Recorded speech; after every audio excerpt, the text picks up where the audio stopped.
Good evening, and a quiet welcome to you. I'm Mr. GhostWhisper. In the space between the static and the silence, that's where we listen. Tonight, we have 12 true accounts from across Ontario, shared directly with this channel by those who lived them. These are not stories found in books. These are whispered confessions, recordings of tremors in the ordinary, evidence of the moments when the veil between our world and another wears thin. We will walk the halls of homes that remember too much and stand on the shores of waters that are not empty. If you're here for the truth behind the whisper, make sure you're subscribed. Hit that bell so you're alerted the next time a new truth needs a voice. Now, let us listen together to what the darkness has been trying to say. I was 29 years old and up to my elbows in debt and denial when the lawyer's letter finally came. My uncle, a man I'd seen maybe 3 times in my adult life, had left me his struggling cash crop operation near the tired little town of Marmora, smack in the middle of Ontario's cottage country fringe. The inheritance wasn't a blessing, it was a life preserver made of stone. My graphic design business in Belleville had tanked after losing my 2 biggest clients, and the bank was making noises about my apartment. The farm, the letter said, was a going concern. That turned out to be the first lie. The place was called Hawks Ridge, a pompous name for 300 acres of rolling fields gone half to scrub, a listing farmhouse, and a Quonset hut that smelled of diesel and regret. The going concern was about 30 acres of soybeans someone else had planted, a tractor with a persistent knock, and a mountain of bills tucked in a chaotic desk in the mudroom. My first night, sitting on a sprung couch listening to mice celebrate in the walls, I put my head in my hands and cried. This wasn't a fresh start. It was a pit to bury my failure in. I'm a city kid. I know software and client moods, not soil pH or combined mechanics. By the end of that first week in July, sunburned and defeated, I knew I was sunk without help. I posted notices at the co-op in town and on a few community boards online.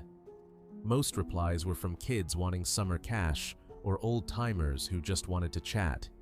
I was desperate. He showed up on a Tuesday morning. I was trying to unstick a rusted PTO shaft, swearing at it with tears of frustration in my eyes, when a voice behind me said, "You're shearing the pin. Need a wrench." I turned. The man stood by a dusty, older model Dodge Ram. He was maybe in his 50s, lean like worn rope, with a face tanned and lined from a lifetime of looking down at the ground. His hands were massive, knuckles scarred. He didn't smile. "Saw your post. Name's Jed Collins." We talked on the porch. He spoke in short, flat sentences. Said he'd worked farms from Kenora to Cornwall, new grains, new equipment. He showed me a weathered SIN card and an old farm insurance certificate with his name. When I asked for references, he looked out at the fields, his jaw working. Last fella I worked for up near Bancroft sold his land, moved to the city. Before that, it was a big corporate operation near Chatham. They don't give references, just a paycheck. He turned his pale blue eyes on me. "I work. I don't talk much. You need help or not?" I was in no position to be choosy. "I can't pay a lot up front. Room in the bunkhouse, I keep to myself." I agreed. He moved his duffel bag and a heavy, locked toolbox into the sparse room off the Quonset hut that same afternoon. For the first month, Jed was a ghost who fixed everything. He had the tractor purring by day 2. He identified a blight starting on the soybeans and treated it before I even knew the signs. He worked from dawn until long after dusk, a silent, efficient machine. My initial relief was so profound, it smothered my lingering unease about his closed-off nature. He saved me. The odd thing was the back 40. The property had a wedge of land that dropped down into a thick, swampy bush leading to a creek. It was good for nothing but mosquitoes and sadness. Jed, though, he went down there every single evening after supper. I'd see him walking the overgrown fence line with a deliberate pace, sometimes with a burlap sack. "Lots of wildlife back there?" I asked him once, trying to be friendly. "Ginseng," he said, not breaking stride as he sharpened a shovel. "Wild patches, worth something, just poking around." It was plausible. But I started noticing he'd return from those walks with mud caked high on his boots, not just forest loam, but the thick, clay-heavy mud from the creek bank, and his burlap sack never seemed to have roots or plants in it. It sagged, heavy and loose. My first original subplot began with a visit from my only real neighbor, a woman named Brenda who ran a small hobby farm with her wife. She brought over a rhubarb pie.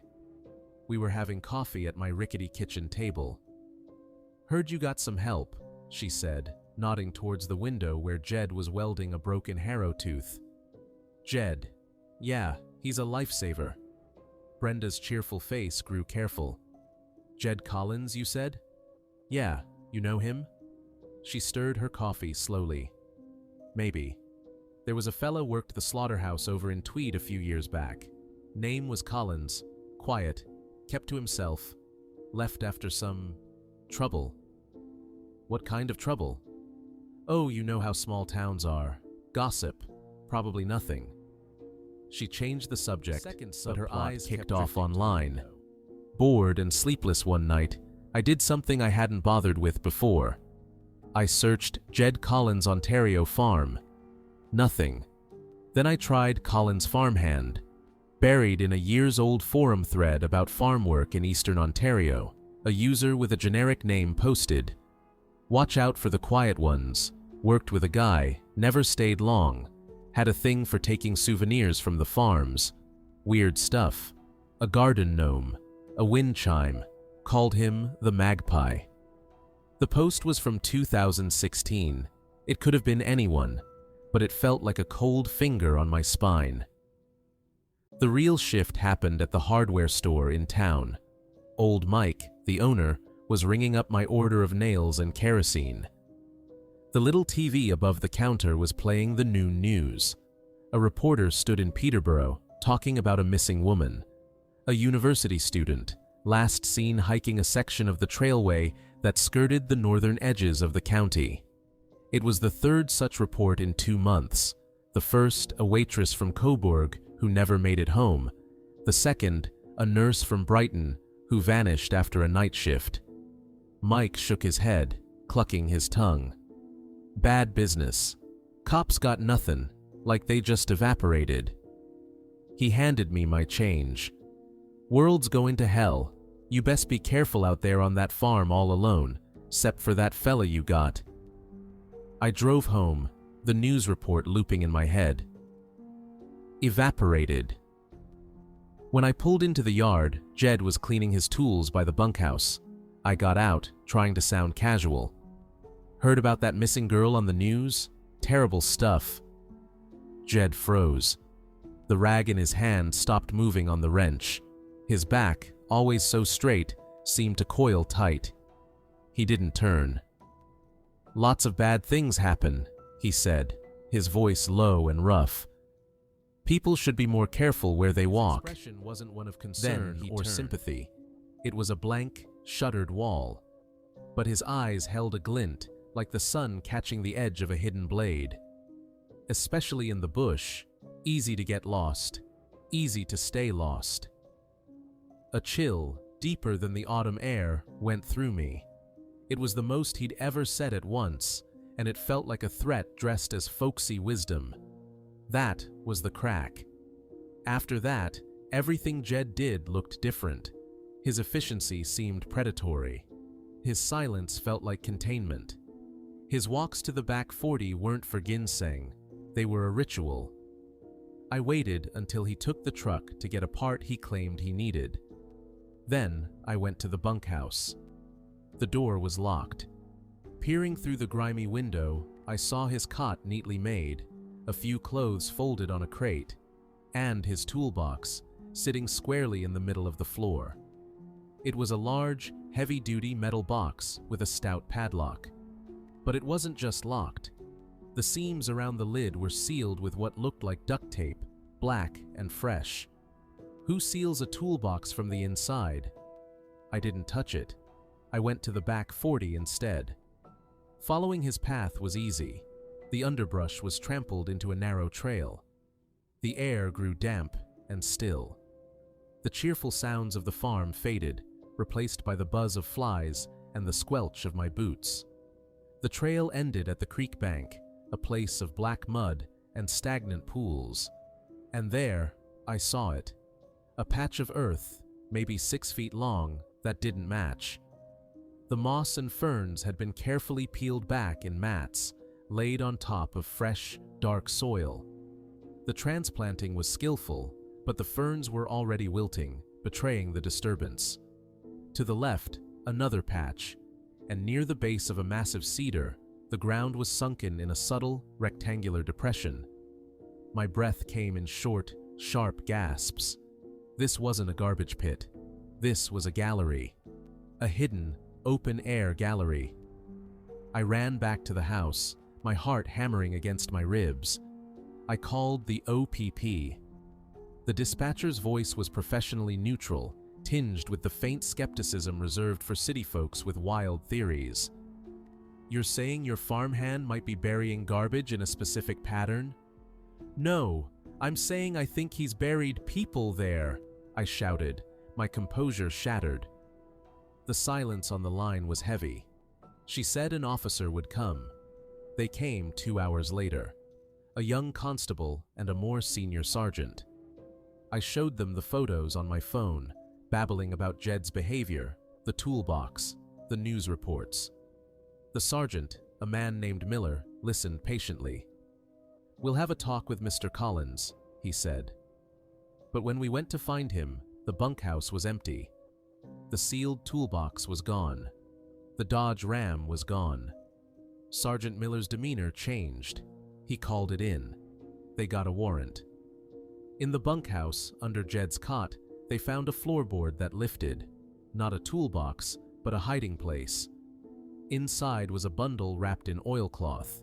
It contained a woman's silver bracelet, a waterlogged university ID card for the missing hiker from Peterborough, and a single, cheap sneaker, small, like a woman's size. There was also a map, hand-drawn, of my property, with the back 40 circled, and notations in a tight, precise script. Good drainage, clay holds, cedar cover.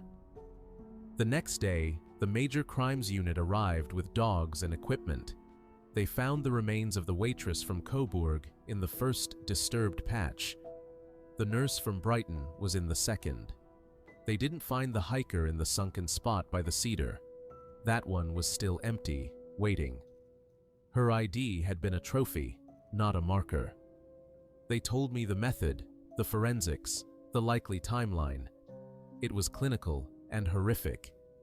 Jed Collins, whose real name was Arthur Vale, had a history that stretched back a decade, moving from farm to farm, always in rural areas, always near woods or water. He wasn't just a farmhand, he was a blur of antiseptic testimony. I sold Hawks Ridge for pennies to a land aggregate company. There was no dramatic arrest in a motel. Arthur Vale simply vanished into the vast, connective tissue of backroads and bush that crisscrosses this province. He's still out there, I know it. The police believe he's likely in Manitoba or Saskatchewan by now, doing the same thing. But here's the twist, the ending that haunts me more than the empty graves. Sometimes, I think I was wrong about the waiting plot by the cedar.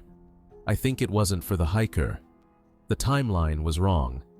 I think it was for me. I was the lonely, vulnerable one on the isolated property. He was biding his time, learning my routines, maybe even enjoying the trust, the ultimate souvenir. I didn't escape because I was smart. I escaped because I was lucky enough to get scared just a little bit sooner than he planned. Now, I live in a small apartment in Ottawa. But when I see a man with rough hands and quiet eyes, when I hear a news report about someone vanishing near farmland, I don't just feel fear. I feel a nauseating sense of recognition. The horror of the story isn't that a monster came to the farm. It's that the monster was such a good farmer. He understood the land, the silence, and the perfect deep fertility of a place where no one thinks to look. The end. I was 27 years old, elbows deep in a busted furnace in a basement in Sudbury, when my phone buzzed with a call from a lawyer whose name I didn't recognize. My life, at that point, was a series of service calls, rust, and the constant smell of other people's damp. I was a HVAC technician, a good one, but it's a trade that grinds you down. My girlfriend, Lynette, had left me 6 months before, taking most of the furniture and all of the quiet comfort I'd thought we'd built. The lawyer told me my great-aunt, Agatha Weir, had passed and left me her place, a cottage and a chunk of land on the north shore of Lake Huron, just outside the blink-and-you'll-miss-it hamlet of Serpent River. He said the words, substantial back taxes, and in probate, and your responsibility now. And I felt that old Northern Ontario gravity pulling at me, heavy and inevitable. I'd only met Aunt Agatha a handful of times as a kid. She was a sharp, silent woman who smelled of pine sap and mothballs, living alone in that place after her husband died young in a forestry accident back in the 60s. My mom called her unlucky, and we never visited much. The inheritance felt less like a gift and more like a chore, another broken system I'd have to fix or unload. I drove up from Sudbury on a Tuesday in late April. The snow was mostly gone, leaving behind a landscape of soggy brown earth, black spruce, and granite bones poking through. Serpent River wasn't much. A gas station that doubled as a convenience store, a shuttered community hall, and a handful of houses tucked back off the highway. The turnoff to Agatha's was a dirt track nearly swallowed by wild raspberry canes and young poplars. My truck bumped along for a good kilometer before the trees opened up. The cottage wasn't the quaint waterfront camp I'd half imagined. It was a 2-story peeling log structure with a steep metal roof, sitting on a rocky rise about 100 yards from the lake's cold gray chop. A smaller, newer-looking shed leaned against it like it was tired. The whole property had a watchful stillness to it, broken only by the wind hissing through the white pines. It felt less like a retreat and more like a thing that had been waiting. The key was under a mossy flower pot, just like the lawyer said. The door opened with a groan. Inside, it was clean but frozen in time. Crocheted blankets on a sagging sofa, a wood stove cold for months, shelves lined with decades-old National Geographic magazines. The air was frigid and carried a faint, sweet rot scent underneath the pine cleaner. I dropped my duffel bag on the braided rug, the sound absurdly loud in the silence. "All right, Agatha," I muttered to the empty room. "Let's see what you've left me." The first week was all hard, honest work. I cleared gutters, checked the well pump, aired the place out. I met the nearest neighbor, an old Finn named Arvo Koskinen, who lived about 3 clicks down the shore. He came puttering up on an ancient ATV, bringing a 6-pack of Molson Export as a housewarming gift. "Your aunt," he said, his accent still thick after 50 years in Canada. He took a long pull from his bottle, gazing at the lake. "She was a tough one, kept to herself. After her Miko died, she hardened, like lake ice in December." "She ever have any trouble out here?" I asked, wiping sweat from my brow. We were sitting on the porch steps. Arvo was quiet for a minute. "Not trouble she spoke of, but this land, it has memory. Bad things happened up this way, long time ago. Before our time. Trapping disputes, lumber camp fights, men vanished. The old-timers, they called this stretch of shore the quiet place. Not because it was peaceful, you understand, but because things went quiet here. For good. He gave a dry chuckle and slapped my knee. Ah, but you're a practical man. You don't listen to an old man's stories. But I did listen, and I started seeing things. Not ghosts or shadows, but inconsistencies. In the newer shed, a tool shed Agatha had built herself, according to Arvo, the concrete floor was oddly pristine compared to the dusty, oil-stained floor of the main cottage's root cellar. The color was off too, a smooth, uniform gray, while the older slab was rough and pebbled. And it was cold in there, a deep, ground cool that my breath hung in, even on milder days. I wrote it off as better mixing, modern concrete, maybe better insulation. Through a trunk of Agatha's papers in the spare bedroom, I found the map. It was hand-drawn on brittle parchment paper, detailing the property boundaries, the shoreline, the old walking trails. But in the corner near the shed, there was a small, careful X. No label, just that mark. And tucked into the same manila envelope was a brittle newspaper clipping from the Sault Ste. Marie Star, dated October 1972. The headline read, "Local man missing, foul play suspected." The article was brief. A man named Leo Dufresne, a known troublemaker with rumored ties to bootlegging across the reserve line, had last been seen arguing with someone in a Serpent River bar. His truck was found abandoned near the highway turnoff. My turnoff. The case, the clipping said, had gone cold. My blood didn't run cold. It just seemed to slow, thick and sluggish. I thought of Arvo's words. Men vanished. I thought of the sweet rot smell in the shed that no amount of airing seemed to erase. I thought of Aunt Agatha, a widow living alone, unlucky, hardened like lake ice. I couldn't ignore it. I drove into the SO and visited the public library, digging through microfiche archives with a growing sense of dread. Leo Dufresne wasn't the only one. A prospector named Samuel Green had disappeared in the same general area in 1958. A woman named Bonnie Talltree from the nearby reserve had vanished in 1985 while walking home from a friend's house. The community had suspected her abusive, non-Indigenous boyfriend, but nothing was ever proven. The boyfriend himself, a nasty piece of work named Gary Haynes, had reportedly skipped town a month later. The timeline was a ghost story written in missing person reports. My subplot started with the current owner of the gas station, a thick-necked guy in his 50s named Donnie. When I went in for supplies and casually mentioned I was Agatha Weir's nephew, his friendly chatter died. "Agatha's place, eh?" he said, not meeting my eye as he rang up my coffee and batteries. "She was a character, had a mean streak with a shotgun, I heard. Ran off more than a few kids trying to party on her beach. Ever hear about any real trouble, though? Like, way back?"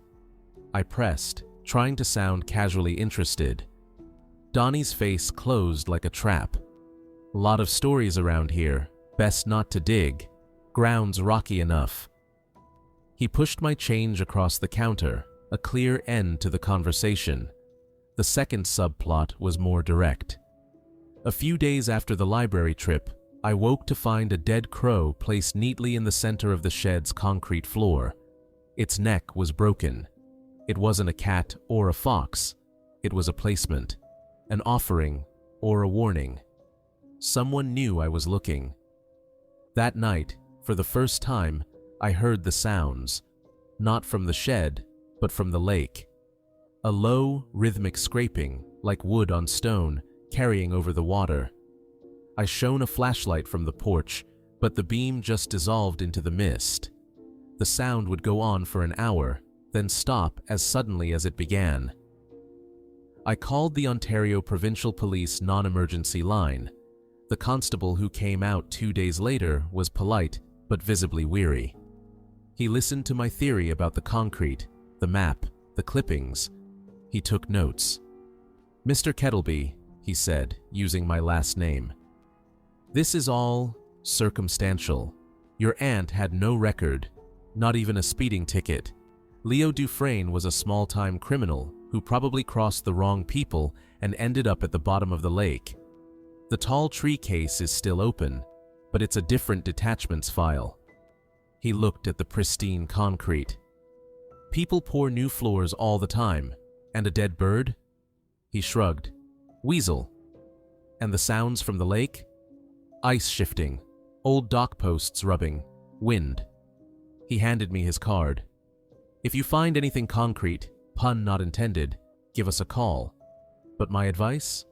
Sell the place if it spooks you. This much isolation isn't for everyone. His dismissal should have comforted me. It did the opposite. It meant whatever was here was mine alone to deal with. The silence after he left was absolute and accusing. I broke into the shed floor with a sledgehammer and a pickaxe on an overcast Monday morning. My hands were shaking, but not from the cold or the effort. The first crack in the smooth gray surface felt like a violation. The concrete was only about 4 inches thick, and beneath it was a layer of packed clay and gravel. I kept digging, the thunk of the pickaxe the only sound in the world. 2 feet down, I hit plastic. Thick, industrial-grade sheeting, black and mildewed. I used a utility knife to cut a slit, and the smell that erupted, that sweet rot from my first day, now concentrated into a physical presence, made me vomit into the hole. I called the OPP again. This time, they came with Leo Dufresne wrapped in that plastic, though he was there, identified later by a class ring. They found Samuel Green, the prospector, his bones still bundled in his own canvas pack. They found Gary Haynes, Bonnie Talltree's boyfriend, with a single bullet hole in his skull. And in a separate, smaller bundle near the edge, they found items that turned the investigation inside out. A woman's leather purse, a necklace with a tiny silver cross, and a man's wallet, all from the mid-1940s. The wallet contained a faded photo of a young, smiling couple and an ID for a man named Alistair Croft. Research would later reveal Alistair and his wife Eleanor were a wealthy Toronto couple who'd vanished during a fishing trip in 1946. Their case had been a national mystery, a glamorous couple gone in the wilderness. They hadn't gotten lost. They'd ended up here, in the cold ground of Serpent River. The final body, the 5th, was the shallowest. It was a man buried in the late 1990s, not long before Agatha's health began to fail. He was identified as a known drug runner from Hamilton who'd been expanding his territory north. The theory Detective Sharma from the OPP Major Crimes Unit eventually pieced together for me was that my great-aunt Agatha, after her husband's death, hadn't just been a reclusive widow. She'd been a facilitator, a silent, fearless woman on remote land, offering a quiet place to make problems disappear, for a price. Sometimes it was for vengeful families, like Bonnie Talltree's, who brought them her abuser. Sometimes it was for rival criminals. Sometimes, as with the Crofts, maybe it was just opportunistic evil for their money and jewelry. She was the keeper of the silence, the operator of a private, permafrost cemetery. I sold the property for a pittance to a land speculator from Toronto who didn't ask many questions. The last time I saw it, the cottage and the shed were cordoned off with yellow police tape, flapping in the relentless lake wind. I moved back to Sudbury, but the smell of damp earth now makes my throat close. I fix furnaces, I go to the bar, I try to live. But sometimes, when a certain kind of quiet falls, I don't hear the scraping of dock posts from the lake.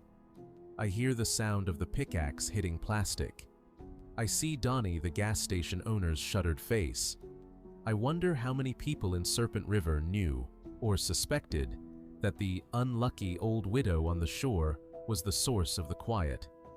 And I understand, in a way that chills me deeper than any Ontario winter ever could, that the horror wasn't in the ghosts. It was in the plain, practical, living woman who buried them, poured a new floor over them, and went inside to make herself a pot of tea. The horror was in the inheritance of that silence, and the terrible, simple knowledge that some places aren't haunted by the dead. They're curated by the living. The end. I was 34 years old and utterly spent.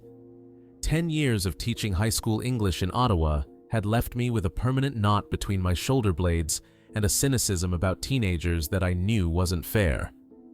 My doctor called it burnout.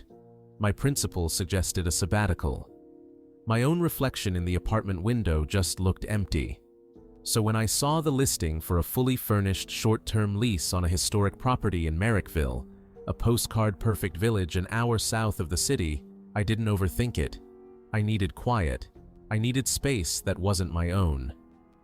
The ad said, "The Gable House," and the rent was suspiciously low.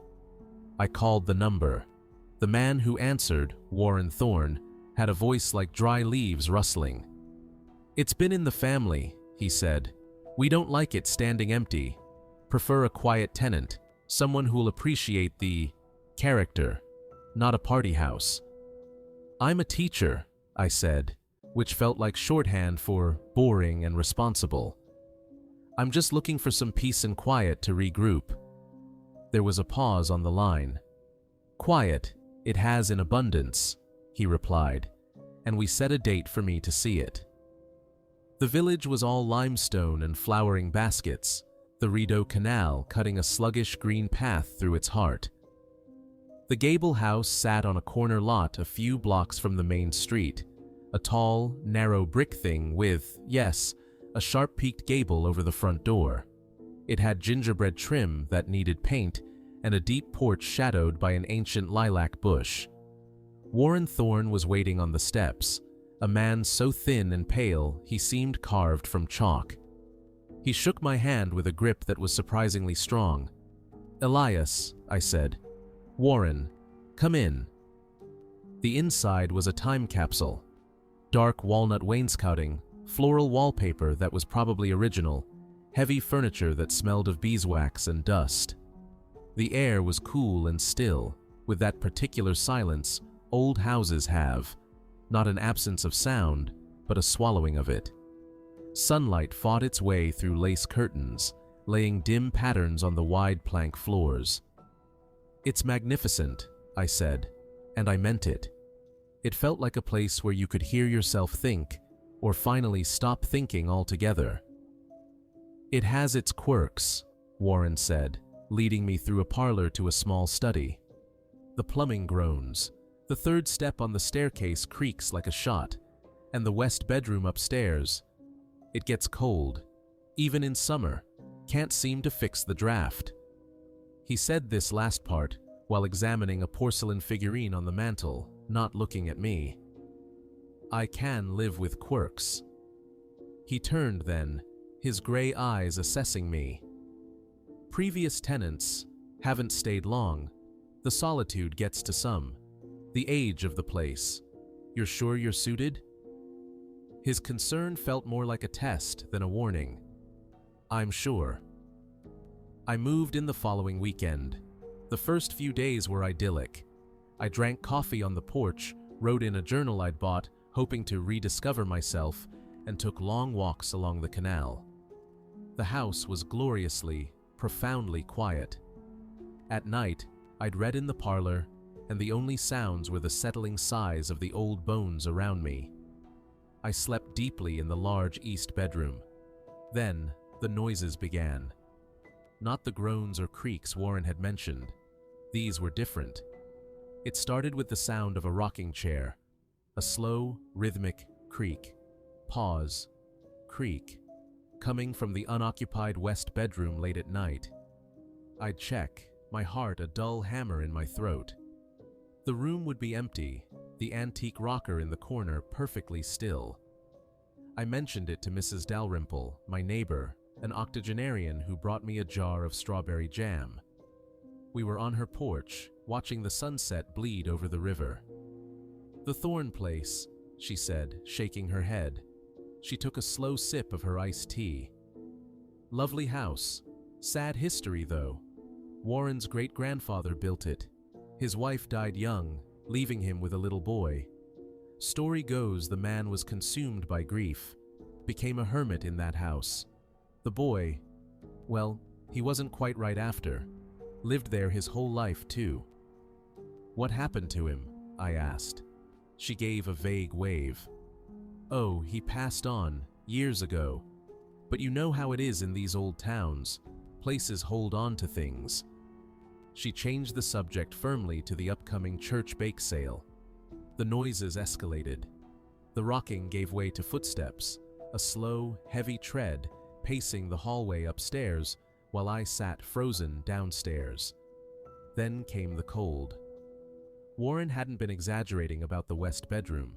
I'd open the door and a wave of winter air would roll out, smelling faintly of pipe tobacco and damp stone, even on a humid July afternoon. One Tuesday, I was working at the desk in the study when the temperature plummeted around me. My breath plumed in the air. From the hallway, I heard a man's voice, muffled and thick with despair, whisper, "Where is he?" I bolted from the house and didn't return until he listened, and I heard the scratch of a pen on paper. "I'm sorry you're experiencing discomfort, Elias. The house is old. It makes sounds. Drafts are common in these brick structures." This wasn't a draft, Warren, and it wasn't a sound. It was a voice. A long silence. Some tenants have reported impressions, feelings. The house has known sorrow. Sensitive people sometimes pick up on that residue. He made it sound like a psychological failing on my part. "The lease is month to month. You're free to go if it's too much." His calm dismissal was infuriating. It also sparked a stubbornness in me. I was a researcher by trade. If this was happening, I would document it. My first original subplot began with the local archives, housed in the Merrickville Museum. I spent a day combing through microfiche of the Merrickville Gazette. I found the obituary for Lillian Thorne, 1898, taken by fever. I found a small article from 1912 about her son, Simon Thorne, then a man in his 40s, being questioned in the disappearance of a local child. The boy had last been seen near the Thorne property. No charges were ever filed. The article was careful, but the implication was clear. The reclusive, odd Simon was the prime suspect. The boy was never found. The article mentioned Simon's extensive personal notebooks, which had been examined by authorities. Where were they now? I went back to Mrs. Dalrymple, this time with a bottle of wine. "Simon Thorne," she sighed after a second glass. "A tragic figure. After the incident with the Miller boy, the town turned on him. He never left the house again. Warren's father, Albert, was Simon's nephew. He inherited the place, but never lived here. Said it was too grim. Those notebooks? Albert boxed them up. Put them in the attic, I'd imagine. Couldn't bring himself to throw out family things, but didn't want to see them either. The attic. I hadn't ventured up there. The pull-down ladder was in the ceiling of the upstairs hallway. It came down with a cloud of dust and a shriek of springs. The space was low, cramped, and blisteringly hot, filled with the ghosts of Christmas decorations and discarded furniture. In a far corner, under a draped bedsheet, I found a metal trunk. Inside were Simon Thorne's notebooks, dozens of them, filled with cramped, frantic handwriting. They weren't the journals of a murderer. They were the chronicles of a haunted man.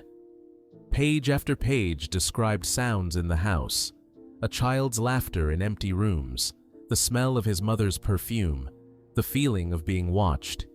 He wrote of the cold room and his fear of it. In the final notebook, dated 1913, the entries deteriorated. "He is here again, the little boy in the hall. He asks me to play. I tell him to go home. He says he can't. He says the man in the cold room won't let him." The last entry was a single, scrawled line. "I have to let him out." My blood turned to ice. Simon hadn't taken the boy. He'd been trying to find him. The man in the cold room wasn't Simon. It was something else in the house. The second original subplot started that night. Armed with the notebooks, I decided on a desperate act of communication. In the study, as the clock neared 3 a.m., the witching hour, my mind unhelpfully supplied, I spoke aloud to the empty room. My voice trembled. "Simon, my name is Elias. I read your books. I believe you." The air grew still. The usual house noises ceased, leaving a vacuum of silence. "I want to help the boy," I whispered. "Where is the cold room?" A floorboard in the hallway creaked. Then another. Not the pacing tread, but a single, deliberate step. Then another. It was leading me. I followed, my phone's flashlight cutting a shaky path. The steps led down the hall, past the west bedroom door, from which a frigid air now seeped, and stopped at the blank wall at the end of the corridor. A wall that, according to the house's footprint, should have bordered the west bedroom. I remembered the odd, shallow depth of that bedroom's closet. Heart pounding, I went into the west room. The cold was a physical force. I emptied the closet of its musty blankets and shoved aside the heavy wardrobe inside. Behind it, the back wall of the closet wasn't brick. It was old, unpainted pine boards, nailed roughly in place, a crawl space, or a sealed room. I found a pry bar in the basement. It took all my strength, the nails screaming in protest. The board came away, and a gust of stale, icy air rushed out, carrying the unmistakable scent of pipe tobacco. My light revealed a tiny, hidden chamber, no bigger than a pantry. There was no furniture, just a small, dust-covered toy soldier on the floor, and on the wall, scratched into the plaster over and over with what might have been a fingernail, a single word: the cold room, the boy's prison.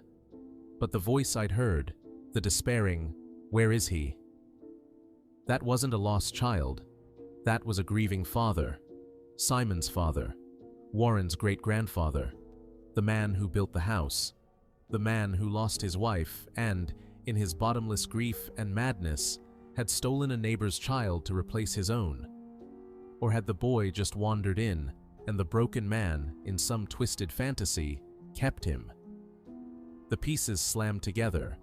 The entity wasn't the lost boy. The primary presence was the father. His sorrow and guilt were the engine of the haunting. The cold was his grief. The footsteps were his search. He was forever looking for the boy he'd taken, trapped in the hidden room of his own making, a phantom loop of his own crime. Simon had spent his life tormented by the truth he couldn't prove, trying to free a ghost. I didn't run. I sat on the floor of that hallway, amidst the splintered wood, and I spoke into the chilling air. "You can stop looking. He's right here. You kept him. Now let him go. Let them both go." A profound silence descended, heavier than any before. Then, from behind the broken wall, I heard it. Not a whisper, but a sigh. A long, shuddering exhalation of air that sounded like relief and regret, and finally, release. The oppressive cold in the west bedroom began to recede, not instantly, but like a tide slowly going out. I called Warren Thorne the next morning. I didn't tell him about the voice or the sigh. I told him I'd found a structural anomaly in the west bedroom closet, a hidden space, and while investigating, I'd uncovered some old family notebooks and what looked like a child's toy. There was a long, dead silence on the phone. "I'll be there in an hour," he said, his voice frail. He stood in the hallway, staring at the opened wall, his face ashen. He didn't speak for a long time.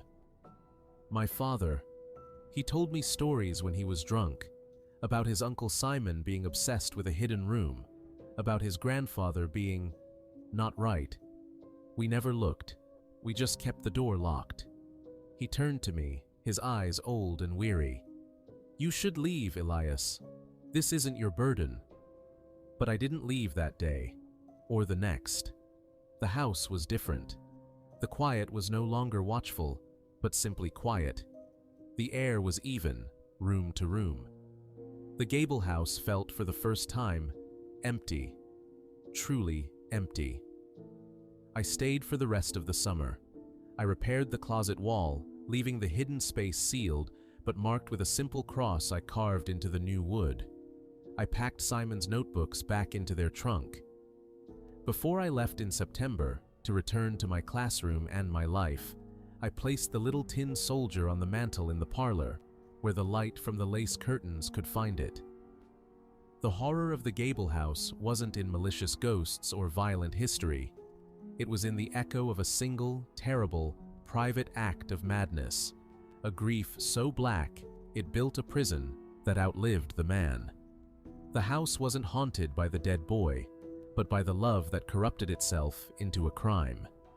And the ultimate twist was that the haunting ended not with an exorcism, but with an acknowledgement. Sometimes, the ghost just needs someone to say out loud what it already knows.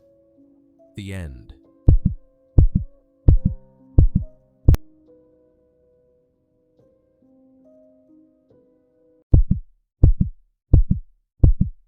I was 22 years old, and my life was a flat, gray stretch of highway between student loans and a degree in photography that qualified me to make excellent coffee. When the ad for lakeside stewards at Whispering Pines Lodge in the Kawarthas popped up on a job board, it felt like a sign. Room, board, good pay for a summer of fresh air. My portfolio was all concrete and alleyways. I thought maybe I could learn to shoot trees and water. I drove up from Oshawa in my rusting Corolla, the city melting away into a blur of pine and granite. The lodge wasn't the grand resort I'd pictured. It was a cluster of log buildings perched on the rocky edge of Shadow Lake, a deep, dark body of water that lived up to its name. The owners, Bill and Cora Fletcher, were a no-nonsense pair in their 60s with hands like weathered leather. "You'll be on general duties," Bill said, showing me the staff bunkhouse, a musty-smelling cabin with 4 bunks. "Cleaning cabins, helping with the boats, whatever needs doing. Guides handle the fishing trips. You just make sure the guests are happy and the place don't fall down." The other seasonal staff were a mix, 2 university kids like me, and the guides, Liam, a lifelong local with a quiet competence, and his partner, Jax, a wiry, talkative guy from Sudbury who'd been coming back for 5 seasons. The rhythm was simple, hard work. I cleaned bathrooms, stacked firewood, and learned to pilot a pontoon boat for sunset cruises. At night, we'd sit on the dock, the lake black and silent, and Jax would tell stories. "This lake," he said one night, tapping his beer bottle against the wood. "Old-timers called it Keeper Lake, not 'cause the fishing's good, 'cause it keeps things." We all laughed, but it was a nervous sound that got swallowed by the dark. In late July, a group booked the whole lodge, not the usual families, but a team-building retreat for a sales department from some tech firm in Markham. 15 people, all forced enthusiasm and brand new outdoor gear. One of them, a woman named Chloe, stuck out. She was older than the rest, maybe mid-30s, and carried a quiet anxiety instead of a company-branded water bottle. I helped her adjust a life vest before their first guided fishing trip. "Never been on a lake this big before," she confessed, her voice low. "It's intense. My boss thinks this will forge resilience." She made air quotes, then hugged herself. "I just keep thinking about how deep it is." Liam overheard.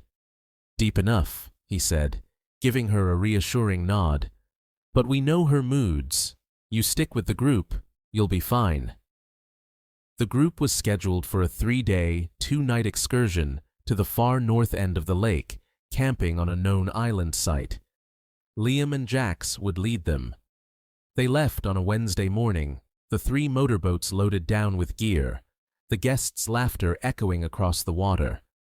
The silence they left behind felt heavier than usual. They were due back Friday afternoon. By sunset, Bill was pacing the main dock. "Probably just slow going," he muttered, more to himself than to Cora or me. "Maybe the fishing was too good." He tried the lodge's VHF radio. Static. He tried the satellite phone they carried. It rang, unanswered. "That's not like Liam," Cora said, her face pale. "He always checks in." Bill took a boat out at first light Saturday. He returned 4 hours later, his expression carved from stone. "Campsite's empty," he told us, his voice rough. "Tents gone, gear gone, fire's cold, but their boats—" He swallowed. One was beached, cracked hull. The other two were just drifting, empty, no sign of anyone. My first original subplot started then. While Bill called the OPP, I retreated to the bunkhouse, my mind racing. I remembered Chloe's fear.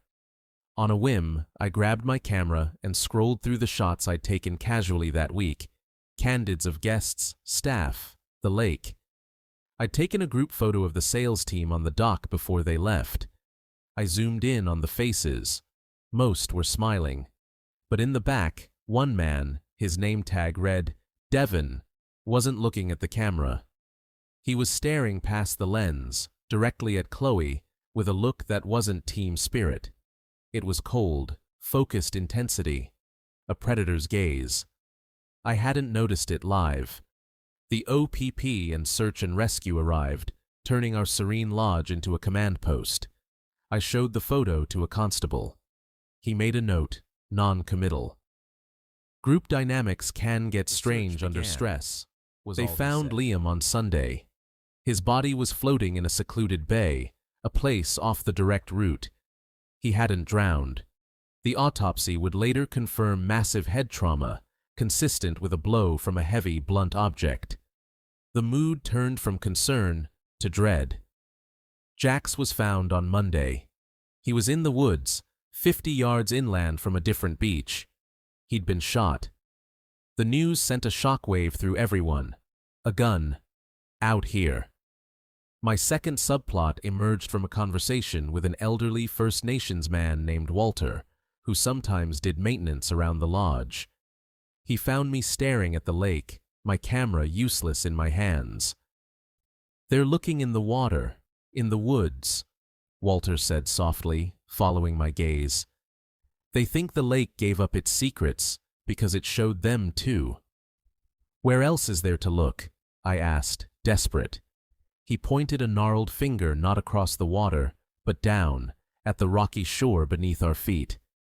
"This land is old limestone, caves, sinkholes, tunnels from when the water was different. The lake doesn't just keep things on the bottom. Sometimes it swallows them into the bones of the earth." He walked away, leaving me chilled. The official search for the 13 missing guests scaled down after 2 weeks. No bodies, no clues. The theory solidified. A violent conflict within the group. Maybe Devon, maybe someone else. A fight that left the guides dead, and the others, panicked, scattering into the endless bush to die of exposure or to vanish deliberately. Whispering Pines Lodge closed. I packed my car, my summer of nature photography ending with a portfolio of crime scene tape and grim-faced officers. But I couldn't leave Chloe's face, or Walter's words, behind. A year later, now a paralegal in Toronto, I was compiling a document list for a civil case. A name jumped out. Devon Riggs. It was him. A wrongful dismissal suit against his former tech company. The date of the filing was 3 weeks before the Whispering Pines trip. I dug deeper, a sick feeling growing. Devon had been accused of systematic harassment by a female colleague. The company had settled quietly, and Devon had left. That colleague's name wasn't public, but with a terrible, sinking certainty, I knew it was Chloe. This wasn't a random team-building trip. He had followed her into the wilderness. It was planned. I took everything I had, The photo, the timeline, Walter's statement about the geology, to the OPP detective in charge of the cold case. He listened patiently, then leaned back. "Miss Reed, we explored that angle. Devin Riggs was a person of interest. But here's the thing no news report ever said." He leaned forward. "We found Devin, or what was left of him, in a cave system, about a mile inland from where we found Jax. He'd been there since the beginning. Gunshot wound to the head. The gun was in his hand." The world tilted. So, he killed Jax, then himself? What about the others? That's the question. No signs of anyone else in those caves. And Liam's wound, the weapon was never found. It wasn't the gun that killed Devin and Jax. He sighed. "My theory, Devin did something up there. Hurt Chloe, maybe killed Liam in a confrontation. Jax found out, there was a struggle, Jax got the gun, shot Devin, then, overwhelmed by what happened, turned it on himself. The other guests saw it all, panicked, and ran off into the woods. Simple tragedy." But it wasn't simple. It didn't explain the moved boats, the missing gear, the absolute vacuum of evidence from 13 people. It didn't explain Walter's knowing eyes. The official story is the detectives. A murder-suicide and a tragic mass disappearance. The case is closed. Here is my twist, the ending I can't escape. I don't think the others ran. I think after the violence, in that raw, terrified state, they were herded. Not by Devin, but by something that knew the bones of the earth. Something that recognized an opportunity in the chaos. Walter's Keeper Lake. I think they were driven, confused and desperate, into one of those sinkholes, one of those ancient limestone throats that never lets go. The lake didn't just keep two. It kept them all, offered them to the dark, dry caverns beneath the forest floor. Sometimes, the horror isn't in the violence you can see. It's in the silence that follows. It's in the perfect, pristine wilderness that can erase 15 lives without a trace, leaving behind only a story so broken we have to settle for the wrong one just to sleep at night. I take pictures of city streets again, but I always see the reflection of that dark water in the windows, wondering what it's keeping just out of frame. The end. I was 38 years old with a busted knee and a bankruptcy notice when my cousin offered me a way out. The knee was from a fall off a scaffold in London, Ontario, where I'd worked as a carpenter. The bankruptcy was from the medical bills that followed. My cousin, Leah, was a real estate agent in Prince Edward County, and she'd just listed a massive, stubborn property called Greywood Hall. It was a Victorian monstrosity on the outskirts of Picton, perched on a cliff overlooking Lake Ontario. The owner, an elderly professor named Alistair Finch, needed to go to Scotland for 6 months to settle a family estate. He needed a live-in caretaker, someone to run the dehumidifiers, check for pests, and basically keep the century-old plumbing from staging a revolt. The pay was a secret salvation. "Look, Leo," Leah said over the phone, her voice crackly. "The place is a museum. He's a fussy old bird. But it's quiet. You can heal up. And the money's good. Just don't break anything." I arrived on a bleak Tuesday in November. The house wasn't charming, it was imposing. 3 stories of gray limestone with too many gables, like a brooding crown. Professor Finch was a slender man with bird-like movements and precise speech. His tour took 4 hours. "This is the main gallery," he said, leading me into a long, cold room lined with books and geological specimens. "The floorboards are original heart pine. Please, no shoes with hard soles. The thermostat for the west wing is temperamental. It will often feel colder there, regardless of the setting. Just ignore it." He showed me the kitchen, a relic of the 1950s, and the small servants' room off the pantry where I'd be staying. "The upper floors are largely closed off," he said, waving a hand dismissively towards the grand staircase. "The doors stick. The air is stale. No need to trouble yourself with them. Your domain is the main floor, the kitchen, and your room."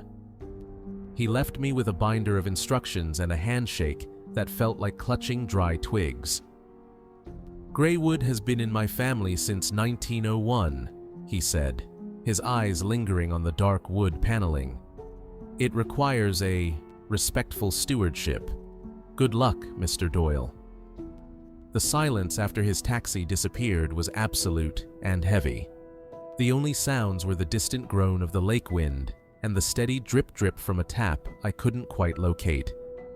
My room was Spartan but clean. The rest of the main floor felt like a stage set after the actors had left. The first oddity was the dust. I am a tradesman, I noticed settling.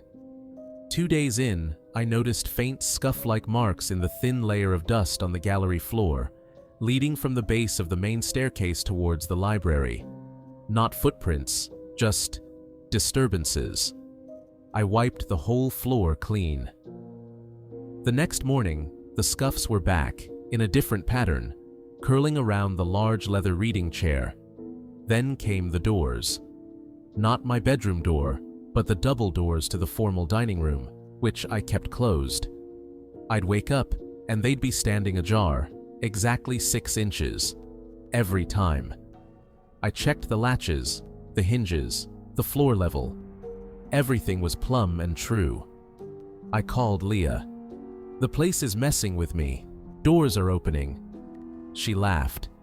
"Leo, it's 120 years old on a lakeside cliff. It breathes. It's probably just the foundation shifting with the water table. Remember the pay." I tried to believe her. But then the sounds started. Not footsteps. A soft, rhythmic dragging, like a heavy sack being pulled slowly across the floor above me. It came from the second floor, always around 3 in the morning. I'd stand at the bottom of the grand staircase, my heart thudding, listening to it travel from one end of the invisible hallway to the other, and then stop. My first original subplot began at the local hardware store in Picton. I was buying sealant for a window. The clerk, a grizzled man with a thick county accent, saw my address on the receipt. "Greywood, eh?" he said, raising a bushy eyebrow. "How's the professor?" "Away. I'm the caretaker." He nodded slowly. "My granddad did some work out there, years back. Said it was a strange job. Professor's father was an odd duck, archaeologist or some such. Brought back a lot of stuff from his travels. Filled up that house." He leaned in slightly. "You hear the stories?" "What stories?" "Ah." He waved a hand, suddenly closed off. "Just stories. Old houses, old families. You know how it is." Second subplot He was wouldn't the say photograph. another word. Bored one afternoon, I was flipping through one of the many albums in the library. Black and white snapshots of stern-faced people in front of the house. I turned a page, and a loose photo fluttered out. It showed a younger Professor Finch, maybe in his 40s, standing with a group of men in work clothes by a large, rectangular hole dug in the rocky earth of the cliffside garden. They were all smiling, but Finch's smile looked tight, strained. In the hole, partly obscured by shadow, was something long and bulky, wrapped in what looked like canvas. Written on the back in faded ink was, "Storage solution, finally." April, 1982. The dragging sound got louder. The dining room doors now opened fully every night. The cold in the west wing became a physical presence, a wall of chill you could walk into. I started sleeping with a hammer under my pillow. One sleepless night, I decided to break the professor's rule. I took a flashlight and went up the grand staircase. The second-floor hallway was a tunnel of darkness, lined with closed doors. The air was frigid and smelled of cedar and something else, a dry mineral smell like old chalk. The dragging sound had just stopped. I shone my light down the hall. At the very end, one door was open. The door to what, according to the old floor plan I'd found, was a small study. I walked in. The room was empty except for a single, high-backed chair facing the window, which overlooked the black void of the lake. And on the floor, in the thick dust, were clear, recent drag marks. They led from the chair to the hallway, but they also led to the back wall of the study, where they simply stopped, as if whatever made them had vanished into the plaster. That's when I noticed the wall itself. The pattern in the oak wainscoting was slightly off. One panel had no visible seam. I pushed it. It didn't budge. I ran my fingers around the edges and felt a small recessed latch near the floor. I pressed it. With a soft click, the panel swung inward, revealing a dark, narrow servant's passage. My blood turned to ice. This wasn't just a quirk. This was a secret. I followed the passage. It twisted, connecting to a dumbwaiter shaft, then to a steep back staircase that descended to the kitchen area, right past my bedroom door. It also led up. I climbed, my bad knee screaming, to the third floor. The passage ended at another latched panel. I opened it and stepped into what must have been the old master bedroom. It was furnished but shrouded in sheets, and in the center of the dust-covered floor, someone had been pacing. Clear footprints, and beside them, smaller, fainter scuffs, like something with no distinct shape had been swept along. I fled back to my room, barricaded the door with a dresser, and called Professor Finch. It was 4 a.m, his time. He answered, his voice thick with sleep and irritation. "Mr. Doyle, this is Hailey. There's someone in the house," I interrupted, my voice shaking. "There's a secret passage from the kitchen to the 3rd floor. There are drag marks. Someone's been walking up there." The silence on the line was long and deep. When he spoke again, the irritation was gone, replaced by a weary, bone-deep resignation. "You were not to go upstairs. There's someone here." "Is there?" he asked softly. "Did you see them? Or did you see where they had been?" "What does that mean?" He sighed, a sound like wind through dry reeds. "My father was an archaeologist, Mr. Doyle. He had unconventional theories about consciousness, about energy imprinted on place. He also had a terrible temper. In 1982, there was an incident. A young groundskeeper, an immigrant who kept to himself. He vanished. My father claimed he'd simply moved on. But he had the men dig in the cliffside garden that April for a storage solution." Finch's voice broke. "The house. It was never right after. It developed habits. It reenacts. It remembers the violence, the dragging, the opening doors. It's not a person, Mr. Doyle. It's the house, trying to show us where he put the body." I stood there, the phone slick in my hand. "You knew? You knew? And you left me here?" I needed someone the house didn't already know, to see if it would calm. The others, the previous caretakers, they all left. They felt watched. They heard things, but they never found the passage. You've agitated it, by finding the route." "Where is the body?" I whispered. "Behind the West Wing cold wall, I suspect, where the earth is always chilled." I could never bring myself to look. The police. What would I say? My dead father's ghostly house showed me. I just left, driving through the dawn to Leah's house. I told her everything. She listened, pale-faced, and made a call to the OPP. They went to Greywood. They found the passage. They used ground-penetrating radar in the cliffside garden. They found the remains of the groundskeeper, wrapped in rotting canvas, buried deep. But that's not the end. The twist is this.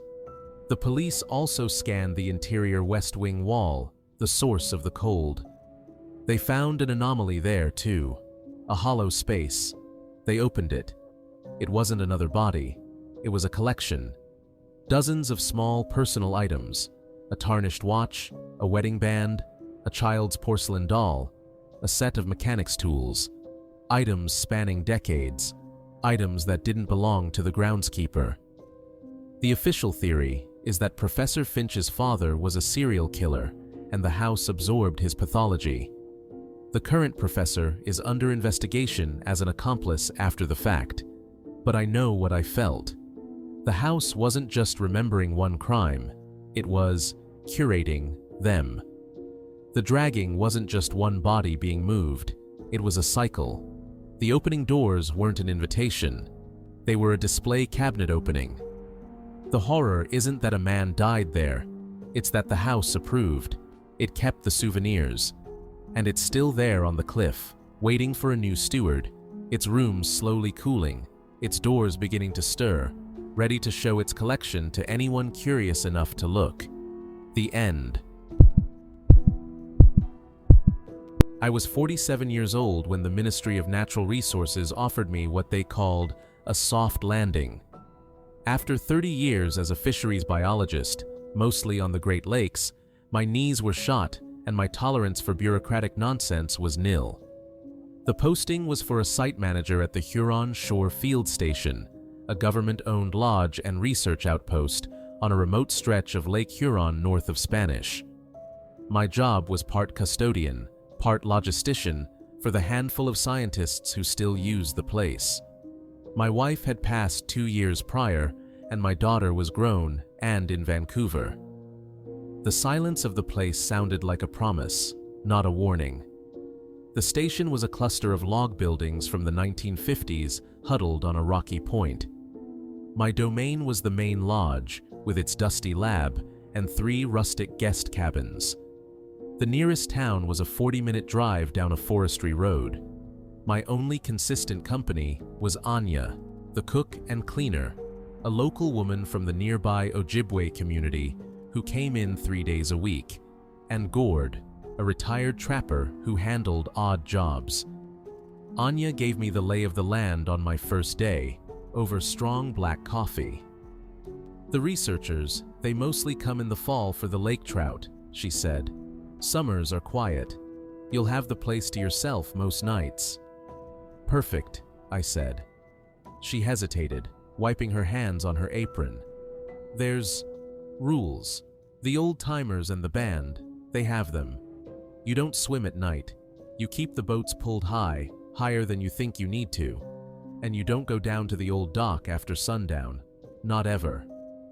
I smiled, my scientist's brain dismissing it as folklore. Bear activity? Something like that, she said, not returning the smile. Just rules. The first month was peaceful.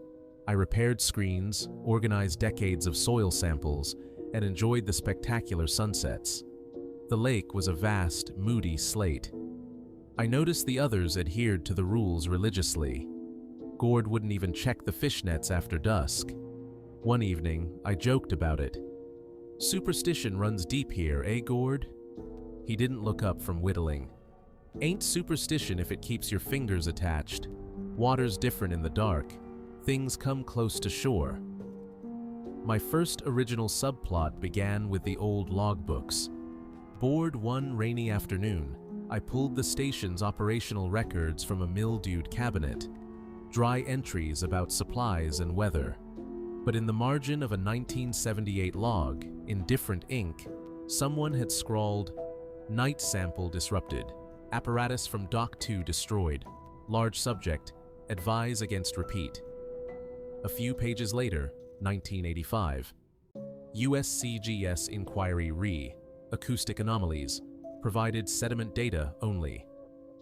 Then I found the photos, loose in a folder marked Incident, Do Not File. Black and white, poor quality. They showed the old dock, smashed to splinters, not by ice. The wreckage was pushed inward, toward land.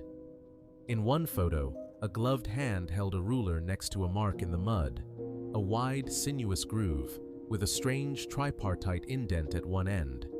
It looked nothing like a boat keel. I showed them to Anya. Her face closed up. My kokum, My grandmother told stories about Mishi Ginabigik, she said quietly. The great snakes, not snakes like garters, older things, from when the world was soft. They lived in the deep lakes, the big water. They were guardians, but hungry ones. The story said when the steel boats came and the nets went deep, they woke up, and they were angry at the noise.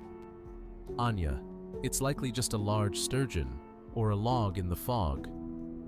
Did a log do that? She pointed at the photo of the shattered dock. A sturgeon doesn't hunt on land, Mr. Ed. That was the other thing.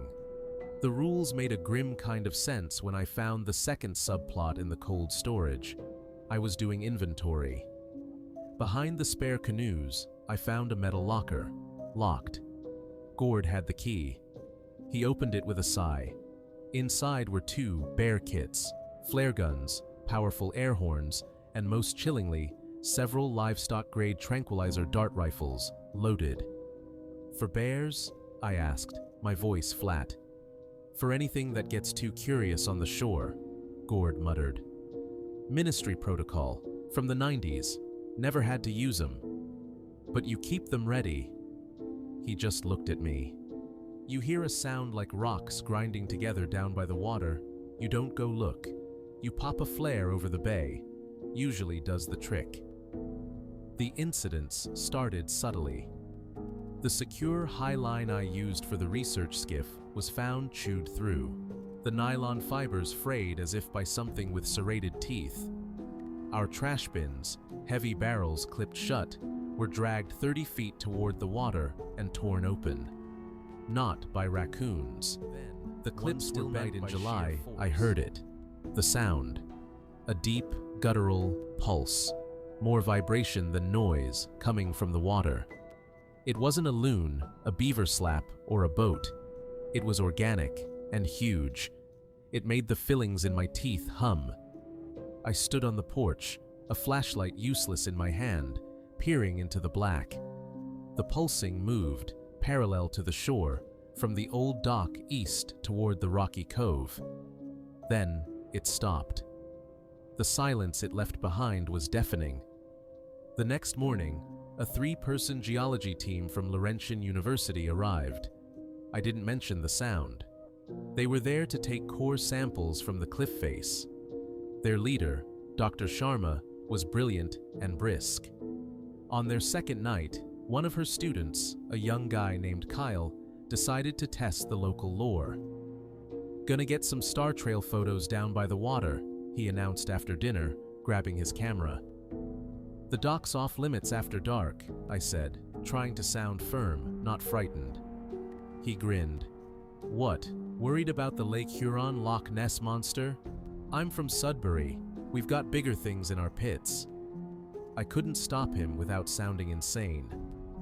An hour later, we heard a scream. Not of fear, but of pure, startled shock, followed by a tremendous splash. We all ran. Gord had the flare gun. We found Kyle on the rocks 20 feet back from the dock, soaking wet, shivering uncontrollably. His camera was gone. His words came out in gasps. Something. It rose up right beside the dock. Just rose. Like a periscope, but flesh. It had a face. Flat. Like a moray eel, but huge. It looked at me. I fell back. It snapped at the air where I'd been. And then it was gone. He kept staring at his empty hands. The camera. It took the camera. It bit the damn camera off the dock. Dr. Sharma called the OPP. The officers took a statement, shone lights on the water, found nothing. They wrote it up as a probable encounter with a large, agitated sturgeon. Hallucination due to hypothermia, one whispered to me as they left. Kyle left with them and didn't come back. That was the breach. The thing was now an active participant. 2 nights later, watching from the lodge window with Gord's binoculars, I saw it. Moonlight caught the wake first, a V-shape moving against the wind. Then, a length of back broke the surface, slick and dark, ridged for a full 10 seconds. It was easily longer than our 6-meter skiff. It didn't swim like a fish. It undulated, a vertical flexing like a sea snake. My biologist's mind short-circuited. Nothing in any Great Lakes fossil record or invasive species report matched this. The twist came from Dr. Sharma. Before she left, she pulled me aside. "I reviewed the bedrock core samples from this point," she said, her voice low. "The layers are wrong. There's a discontinuity. It's not just glacial till. There's a layer of pulverized organic material, bones, but not land animal bones. And it's recent, geologically speaking, last few thousand years." She met my eyes. "Something massive has been dying and being buried right here for a very long time. This isn't a habitat. It's a nesting ground, or a feeding ground, and we're in the middle of it." The station was officially, temporarily closed for safety assessment a week later, but I had to secure the site. On my last night, I was alone. I took one of the dart rifles, more for psychological comfort than anything. The pulsing sound started just after midnight, closer than ever. It was followed by a new sound, a scrape, then a heavy thud on the old dock. I didn't go look. I did what Gord said. I fired a flare. The red phosphorus burst illuminated the bay. Strobe-like light. I saw it. Not fully, but enough. It was hauled halfway onto the dock, its forebody a barrel-thick mass of muscle and slick, scaleless skin. The head was indeed eel-like, but with a bony, spade-shaped prominence. And in its mouth, held gently between rows of needle teeth, was Kyle's mangled camera. It wasn't eating it. It was holding it. It turned its head, and one dark, lidless eye seemed to catch the dying light of the flare. Then it slid back, silent as oil. The government boarded up the station. They cited budget cuts. I was reassigned to a desk in Sault Ste. Marie. The official story is that Kyle had a panic attack. But here is my ending, the truth I can't report. This wasn't a monster. That's our fairy tale word for it. It was an animal. A rare, deep benthic, possibly mammalian-adapted predator that the glaciers trapped here millennia ago. A living fossil. The rules weren't superstition. They were hard-won coexistence protocols. We were the invasive species, with our noise and lights and probes. My final subplot is the silence from the ministry. When I filed my personal incident report, stressing the biological imperative for study, my director called me. "Ed," he said, weary. "That station was built in '57. You think you're the first to see something? The decision was made a long time ago. We don't study it. We don't acknowledge it. We just stay out of its way. It's cheaper and safer for everyone." So, the horror isn't that a monster exists in Lake Huron. The horror is that the government knows, science knows, and they've chosen to look away, to file it under folklore and liable incident, to let the occasional missing fisherman or shattered dock be the price of that silence. The creature isn't the ghost. The cover-up is. And I'm part of it now, sitting at my desk, listening to the mundane hum of office lights, and dreaming of a deep, rhythmic pulse in the dark water, and the unblinking eye that held the shine of a flare, and my own reflection. The end. I was 28 years old and professionally adrift when the cheap rent pulled me to St. Catharines. My photography gigs in Toronto had dried up, and the constant hum of the city had started to feel like static in my brain. The listing for the top-floor apartment in the old house on Yates Street was a quarter of what I'd been paying. The landlord, Mr. Gable, a distracted man who spoke mostly through text, met me with the keys. "It's the old servants' quarters. Has character. Just keep the noise down. The main floor tenant, Mrs. Greer, is elderly." That was the sum total of my orientation. The house, a hulking brick Italianate locals called the Ainsley, loomed over a street of more modest homes. My apartment was up a narrow final flight of stairs, a warren of small rooms with sloped ceilings and ancient, bubbled glass windows. It was dusty and smelled of lemon polish and old wood, but the light was incredible, golden and diffuse in the afternoons. I could make this work. Mrs. Greer, the main floor tenant, invited me for tea the following day. She was a sharp-eyed woman in her 80s with a nest of white hair. "So you've taken the 3rd floor," she said, handing me a chipped cup. "I have. It's got great light." It's got history, that's what it's got." She fixed me with a look. "The Ainsley family built this place, 1860s, shipbuilders on the old canal. Tragedy stuck to them. The mother, Lillian, lost 3 of her 5 children in one fell swoop. Scarlet fever, 1873. The 2 little ones, Thomas and Alice, and the eldest boy, Walter, who was maybe 12. They say she never left the 3rd floor after that. Became a recluse up in those rooms until she died." I shifted, uncomfortable. "That's sad, but it was a long time ago." "Time doesn't mean much to some things," she said cryptically. "You'll hear the children, most do, running in the hall. Don't be alarmed, they're not malicious, just stuck." I dismissed it as an old woman's superstition. For the first month, the only spirits were the ones I poured into a glass after a long day.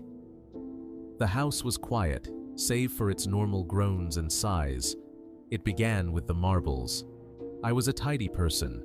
I didn't own any marbles, yet I started finding them, old, glassy ones with colored swirls, in the middle of the floor. First one in the kitchen, then 2 at the top of the inner stairs. I asked Mrs. Greer if she'd been up. "I haven't climbed those stairs in a decade, dear," she said, a knowing look in her eye. Then came the cold spots.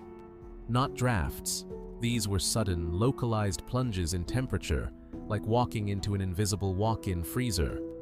One would hover in the doorway to the smallest room, a space I used for storage.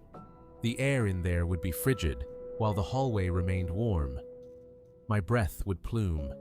My digital thermometer confirmed it, a 15-degree drop in a single step. The sound started in earnest in October. Not laughter at first, but a rhythmic, whispering, shush, shush, shush, like children sliding in socks on hardwood. It would come from the hall at night. I'd open my door to silence and empty blackness. One afternoon, while editing photos, I heard a boy's voice, clear as day, right behind me. "You're in my spot." I spun around, my heart jackhammering. Nothing. My first original subplot began at the St. Catherine's Museum. I decided to research, to arm myself with facts against the fear. I found the Ainsley family in the archives. Shipbuilders, like Mrs. Greer said. I found the death records for Thomas, age 7, Alice, 5, and Walter, 12, in 1873. And then I found a photograph. A formal portrait of the 3 Ainsley children, taken posthumously. It was a common, morbid Victorian practice. The children were propped up, their eyes painted open. Walter had his arm around little Alice. Thomas held a wooden boat. The image was horrifying, but what chilled me more was the background, the painted backdrop behind them. It was unmistakably the patterned wallpaper of my own living room. My second subplot involved the storage room, the cold room. Armed with a flashlight, I decided to clean it out, to remove the unknown. Behind a stack of boxes, I found a low door, painted shut. It took me an hour to pry it open. It led to a crawl space, but not an empty one. Inside, as if carefully placed, were 3 small rusted tin boxes.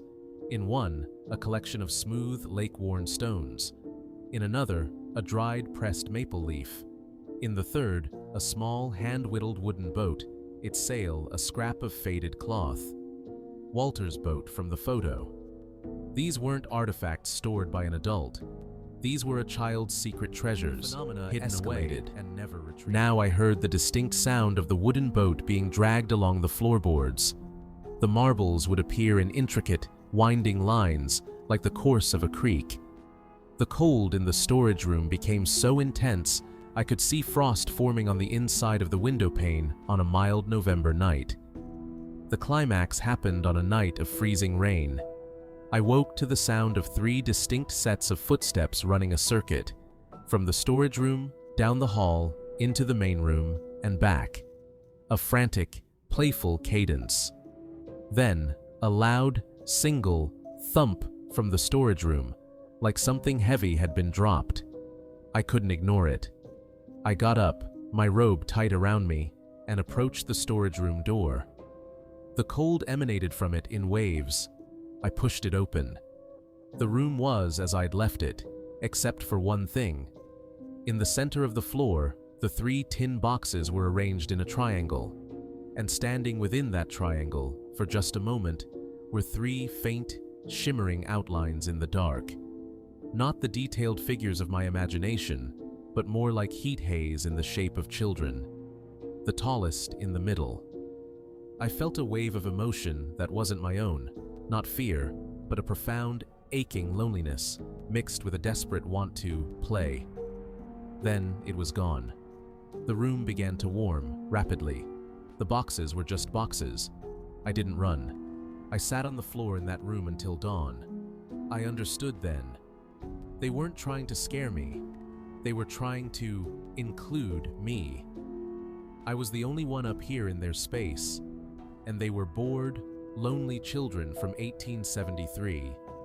The marbles, the cold spots, the whispers. They were an invitation to a game whose rules I'd never learned. The next day, I went to a toy store. I felt ridiculous. I bought a bag of new marbles, a few small toy soldiers, and a little wooden car. I came home and, feeling like the world's most surreal interior decorator, placed them in a low basket in the corner of the storage room. "Here," I said aloud, my voice echoing in the quiet. "New things to play with." The active, frightening phenomena stopped almost completely. The cold spot vanished, the footsteps ceased, but the marbles still move. I'll find the new ones I bought in different patterns on the floor each morning. The toy car will be in a different room. Once, I found the wooden boat from the crawlspace placed carefully on my pillow. Here is my twist, my ending. I'm still here. I didn't move out when my lease was up. I renewed it. The horror of the Ainsley wasn't in being driven out by terror. It was in the quiet, devastating realization that I now live with 3 children who have been dead for 150 years. I buy toys instead of complaining to the landlord. I speak to empty rooms. I've developed a one-sided relationship with ghosts. Sometimes, in the deep quiet of the night, I'll hear that faint, sock-sliding shush shush shush. And instead of fear, I feel a sad, paternal ache. They're not malicious. They're just kids. And this is their home. I'm just the temporary caretaker, the only adult who's ever stayed long enough to learn how to play along. The end. I was 31 and desperate for a foothold when I saw the listing for the limestone farmhouse outside Milford in Prince Edward County. My career as a freelance architectural photographer had evaporated during the pandemic, and my savings were a memory. The price was a joke, a fraction of what any county property was going for. The realtor, a polished woman named Diane, was vague. "It's been in and out of family hands, needs a lot of TLC, but the bones are solid, 1850s, original limestone." I bought it sight unseen, a reckless act of a drowning man. When I first turned down the overgrown laneway in late October, I understood the price. The house wasn't picturesque, it was stern. A 2-story block of creamy gray limestone, squatting in a sea of brown goldenrod and leafless hawthorns. The windows were like squinting eyes. The air smelled of damp leaves and decay. But it was mine. The first night, I cracked a beer on the porch step. An older man in a battered truck pulled in, introducing himself as Al from the farm next door. He had a kind, weathered face. "Heard someone finally took on the old Faro place," he said, nodding at the house. "That's me, Leo." "Well, Leo, welcome." He paused, choosing his words like stones from a creek. "House has character. My granddad helped the last family move out in 1998. Said they left in a hurry, middle of the night. Left half their stuff. Never came back for it. Why?" Al shrugged, a gesture that spoke volumes. "Out here, old houses get stories. This one's got a few. Just pay attention to the quiet. It gets a different quality sometimes." He tipped his hat and drove off. The first week was all hard labor. I scrubbed, I patched, I chased out mice. The oddities were small. A hammer left on the counter would be on the floor in the morning. The scent of pipe tobacco would fill the back pantry, then vanish. I wrote it off to fatigue, to the odd acoustics of thick stone walls. Then the knocking started. Not random. A precise 7-knock sequence. Rap, rap, rap. Rap, rap, rap, rap. It would echo from the interior stone wall of the main room, the original 1850s partition. It came at 3:17 a.m. every night, like clockwork. I'd storm into the room, flashlight blazing, heart hammering. Nothing. Just cold, still air, and the smell of old mortar.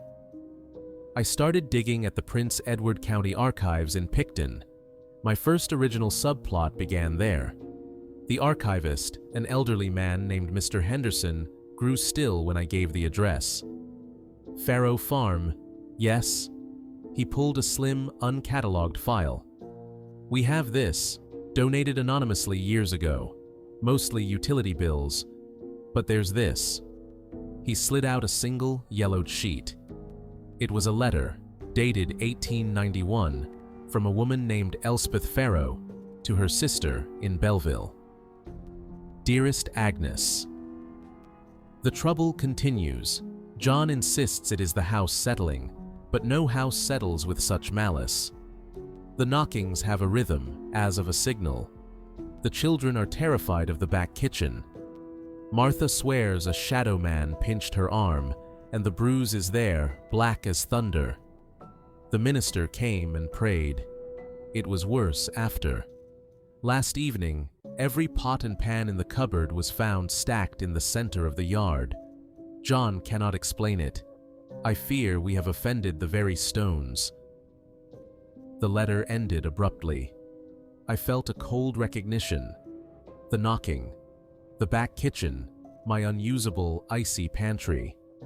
My second subplot was physical. Determined to break the house's spell, I decided to expose its guts.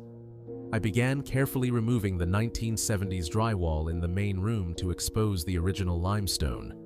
Behind the drywall, I found markings.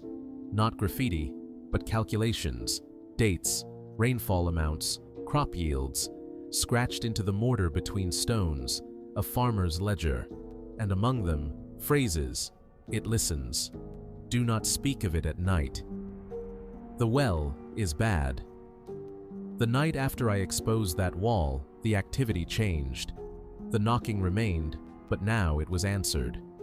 From the upstairs, where I slept, would come a soft, dragging shuffle. Then, a sound like a chair being rocked, fast and frantic. I set up my camera, a motion-activated model I used for time lapses. It captured nothing but empty rooms. The audio track, however, was a different story. Under the hiss of silence, you could hear it. A low, guttural whisper, just below the range of clear comprehension, and the distinct, rhythmic creak, creak, creak of that unseen rocker. I called Al one afternoon, my voice cracking.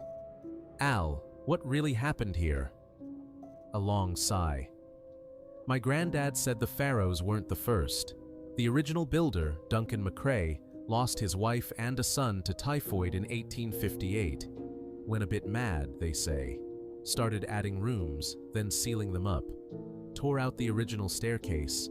The family after him, the Boyds, left before 5 years were out. Said the house didn't want them. It's been a revolving door, Leo. Some places, the finale began with the cold. Just hungry. The back pantry became a walk-in freezer, regardless of the thermostat. Frost spiderwebbed the inside of the single window, and in that frost, one morning, were words, as if traced by a fingernail. Get out. I was done. I packed a bag, but as a final act of defiance, or maybe understanding, I took a crowbar to the small, sealed-off door in the pantry that I'd assumed was an old root cellar. The wood splintered. A rush of air, colder than winter and smelling of wet earth and iron, billowed out. I shone my phone light down steep stone steps. It wasn't a root cellar. It was a room. A small, square, meticulously finished limestone chamber. And it was not empty. In the center was a simple wooden chair. And on the walls, from floor to ceiling, were hundreds of markings. Not farmers' notes. These were tallies. Lines grouped in fives, covering every surface, a monstrous counting. And carved above the chair, where someone sitting would see it, was a single name, Duncan. I understood then, with a sinking horror that reached into my soul. This wasn't a haunted house. It was a recording device, a prison. The phenomena weren't attacks. They were echoes. The knocking was a signal. The dragging shuffle was the footfall of a man descending these steps, day after day, year after year, to mark his tally, to count his grief, his madness, his existence into the very bones of his house. The entity wasn't a ghost. It was the sustained, trapped resonance of a shattered mind, a psychic wound hammered into limestone that every subsequent occupant had unknowingly tuned into, and maybe, in their own fear and stress, amplified. The final twist came as I backed up the stairs. My phone light flickered over the newly exposed interior wall in the main room. There, scratched faintly beside the farmer's warning, "It listens," was a newer line, one I'd missed. We are the battery.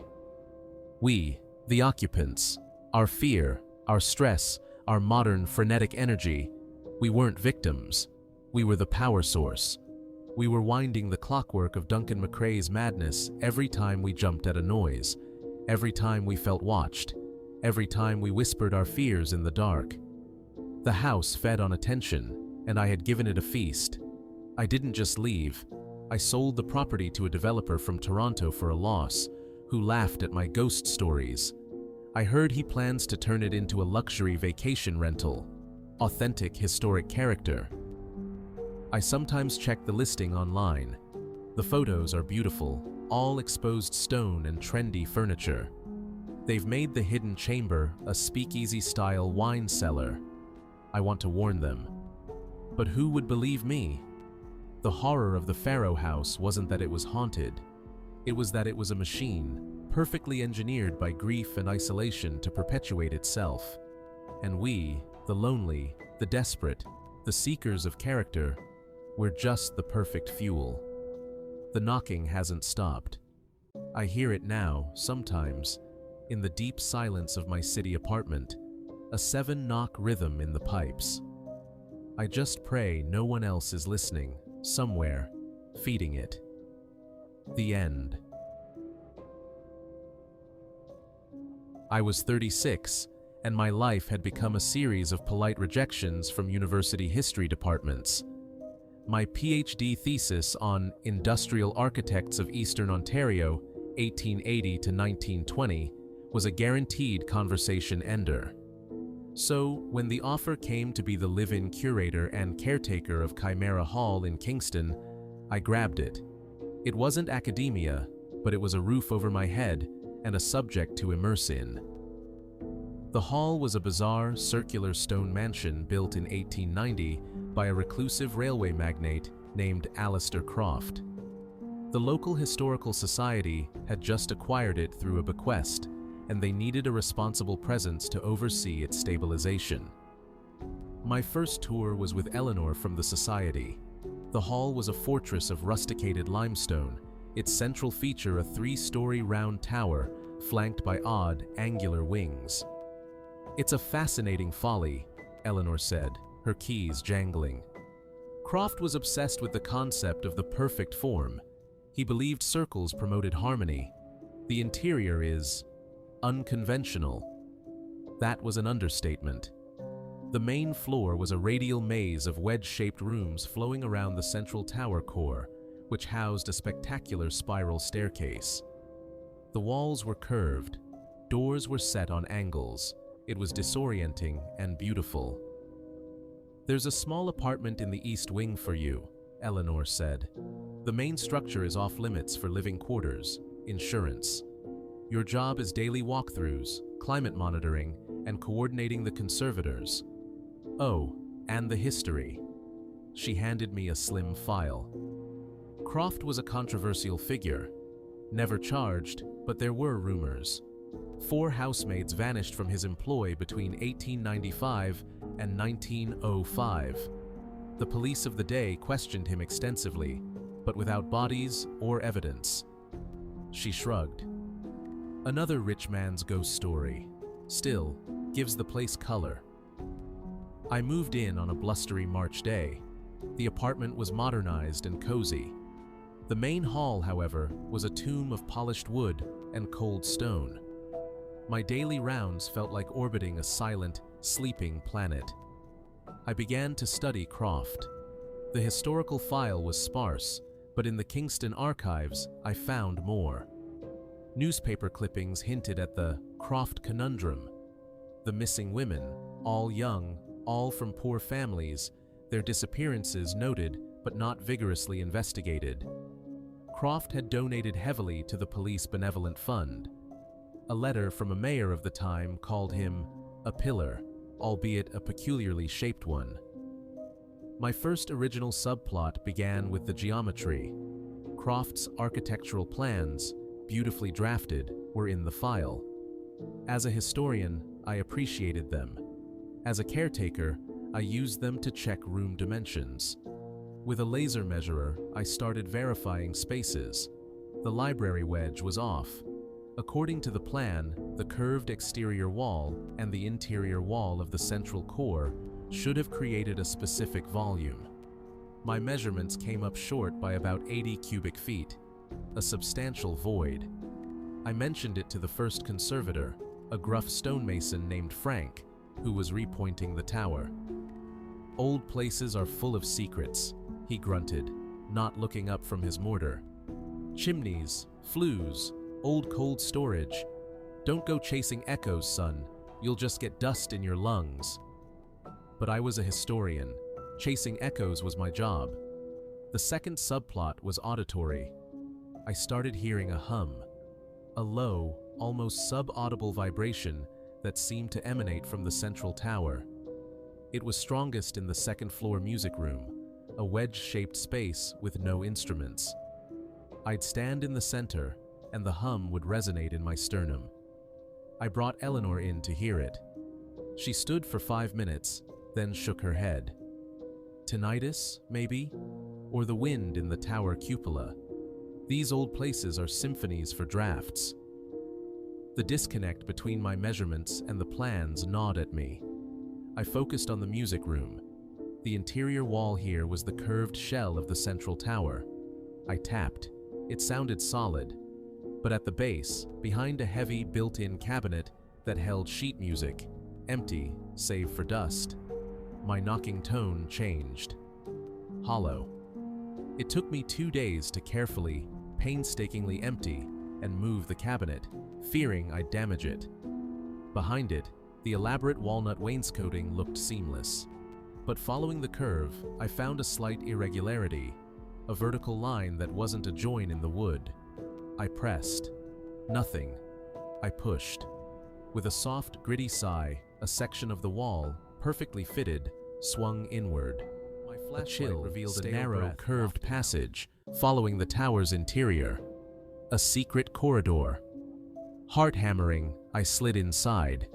It was a tight fit, a space between the outer tower wall and an inner, unseen cylinder. I followed it for maybe 20 feet. It ended at a small, circular chamber, no bigger than a prison cell. And in that chamber was a simple wooden chair, and on the wall, scratched into the stone, were tallies, hundreds of them, and names: Molly, Esther, Cora, Lily, the missing housemaids. But that wasn't the worst part. In the center of the floor was a modern item, a single, empty plastic water bottle, the kind with a sports cap. It wasn't dusty. It was maybe a few years old. I backed out, my mind reeling. The historical horror was confirmed. But the modern bottle, that implied a contemporary secret. Someone else knew about this space. Recently. I didn't call the Historical Society. I called Detective Sharma of the Kingston Police. I showed her everything. Her professional calm cracked as she shone her UV light in the chamber. The walls, the floor, they lit up with a galaxy of old, minute blood spatter. The forensics team arrived. They found hair, fibers, all ancient, and the bottle. They lifted a partial print. The print belonged to a man named Robert Vance, a member of the Kingston Historical Society Board. A quiet, wealthy philanthropist in his 60s. He had been the executor of the estate that bequeathed Chimera Hall to the Society. He'd overseen its preservation for years before my arrival. The police brought him in. He broke down quickly, not about the past, but about the present. He confessed he'd known about Croft's quiet room since he'd found Croft's private diary as a young man helping clear the estate after the last heir died. The diary detailed Croft's crimes with a chilling, architectural precision. Vance claimed he'd been fascinated, obsessed. He'd kept the room secret, and he admitted, with tears of shame, that he had sometimes used it to sit, to think, to feel close to the purity of Croft's terrible vision. They found nothing to tie him to any modern crime. The bottle was from one of his solo visits. He was charged with obstruction and evidence tampering for not reporting the chamber decades ago. The society was scandalized. Here is my twist, my ending. The police and the media framed it as a closed case, a historic horror, and a creepy but harmless board member with a morbid fascination. The hall was sealed as a crime scene, then quietly put up for sale. But I know what I felt in that curved passage. It wasn't just the chill of stone. It was a pull, a dreadful, gravitational curiosity. Croft didn't just build a hiding place. He engineered an experience. The perfect circular form, the hidden threshold, the revelation of the secret heart. It was a ritual in architecture. And Vance wasn't just a morbid fan. He was a practitioner. The bottle proved the room was still in use. I declined to stay on as caretaker, but before I left, I took one final measurement, from the tower's exterior to the interior wall of the hidden chamber. Another discrepancy. Smaller this time, about 30 cubic feet. There's another space. Inside the inner cylinder. A secret within a secret. I didn't tell the police. I didn't tell Eleanor. Sometimes the greatest horror isn't discovering a monster's lair. It's the dawning realization that the architecture itself is the monster, a machine that breeds obsession in anyone who studies its blueprints too closely. Croft built a trap for the mind. Vance walked into it. And I feel its curves in my dreams. I know the other space is there, and a terrible, scholarly part of me needs to know what's in it. That's the real haunting. Not a ghost, but a perfect, terrible idea, waiting in the stone for the next curious soul to come along and complete its design. The end. I was 24 years old, and my film degree was worth less than the paper it was printed on. To pay rent on my Hamilton apartment, I took whatever gigs I could get: wedding videos, local business commercials, the occasional depressing corporate training film. My passion project, the one I told myself would be my ticket out, was a documentary series on forgotten Ontario architecture. It was a tough sell.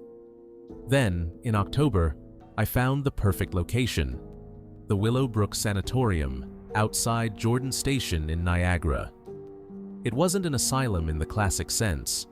Opened in 1910, it was a rest cure facility for wealthy tuberculosis patients, a sprawling complex of now crumbling Beaux-Arts buildings on a wooded escarpment. It had a darker second life as a chronic care facility until it was abruptly condemned and closed in 1989. The property was locked in legal limbo, too expensive to demolish, too haunted by history to develop. Perfect for my camera. I called the number listed for the property management company, a bored-sounding man named Dave. "Film crew, huh? Yeah, you can get exterior shots. No one stopped for that before. Just stay outside the fences. Place isn't safe. Walls falling in. The usual. Any chance of getting inside, for the historical context?" A dry chuckle. "Not a chance in hell. Liability nightmare. Besides, you don't want to. Local kids break in sometimes. They never stay long. Say the place is loud." He emailed me a basic liability waiver. I signed it without a second thought. I drove out on a brittle, sunny Tuesday in late October. The sanatorium wasn't hidden, it loomed. 3 main buildings of yellow brick, their windows gaping black holes, connected by crumbling covered walkways. The silence was the first thing I noticed, not peaceful, but thick, like wool stuffed in your ears. No birds, no rustling leaves, just the distant hum of the QEW. I set up my camera on a tripod outside the main gate, filming an intro. The Willowbrook Sanatorium represents a failed promise of airy, modern healing, I said, feeling slightly ridiculous talking to no one. But its halls ultimately witnessed more death than recovery. As I spoke, I saw movement in a third-story window of the central building, a pale smudge against the darkness, there and gone. A trick of the light. I finished my bit. My first original subplot began with the groundskeeper. An older man named Henry was raking leaves near a caretaker's cottage on the edge of the property. I waved, and he ambled over, leaning on his rake. "Making a movie? A documentary about the architecture." He nodded, his eyes on the decaying buildings. "Lots of architecture here, lots of other things too." He pointed a gnarled finger at the central building. "They didn't just treat TB here. After the war, it took vets with shell shock. Later it was just people nobody knew what to do with. My uncle worked maintenance in the 60s, said some nights you could hear a whole ward screaming, but when you'd run down the hall, every patient would be fast asleep, tears on their cheeks. The sound was just in the air." "Residual energy?" I asked, trying to sound professional. "Call it what you want," he shrugged. "The bricks remember." That's what my uncle said. The bricks remember, and sometimes they play it back. I spent hours capturing exteriors. The light was incredible, casting long, dramatic shadows, but my shots kept getting ruined. Not by technical issues, by figures. In my viewfinder, I'd see a blurry shape pass a window. I'd lower the camera, look with my own eyes. Nothing. I checked the footage later. There, in the playback, a clearer, slower movement in the exact same window. A human-shaped shadow, drifting across the frame. I wrote it off as dust motes catching the light, a glitch in the sensor. As the sun dipped, the atmosphere changed. The quiet became a pressure. I decided to get one last shot of the main entrance doors, boarded for decades. I was framing the shot when I heard it. A cough, not a healthy cough. a wet, ragged, desperate hack that echoed from deep inside the building. It was followed by a soft, collective sigh, like a dozen people exhaling in despair at once. My skin crawled. This wasn't in my head. This was auditory. I fumbled with my audio recorder, holding it up. "Hello?" I called, feeling stupid. The response was a whisper that seemed to come from right beside my ear, layered and many-voiced. "Can't breathe." I packed up so fast I tripped over my own tripod. Back home, the audio was clean.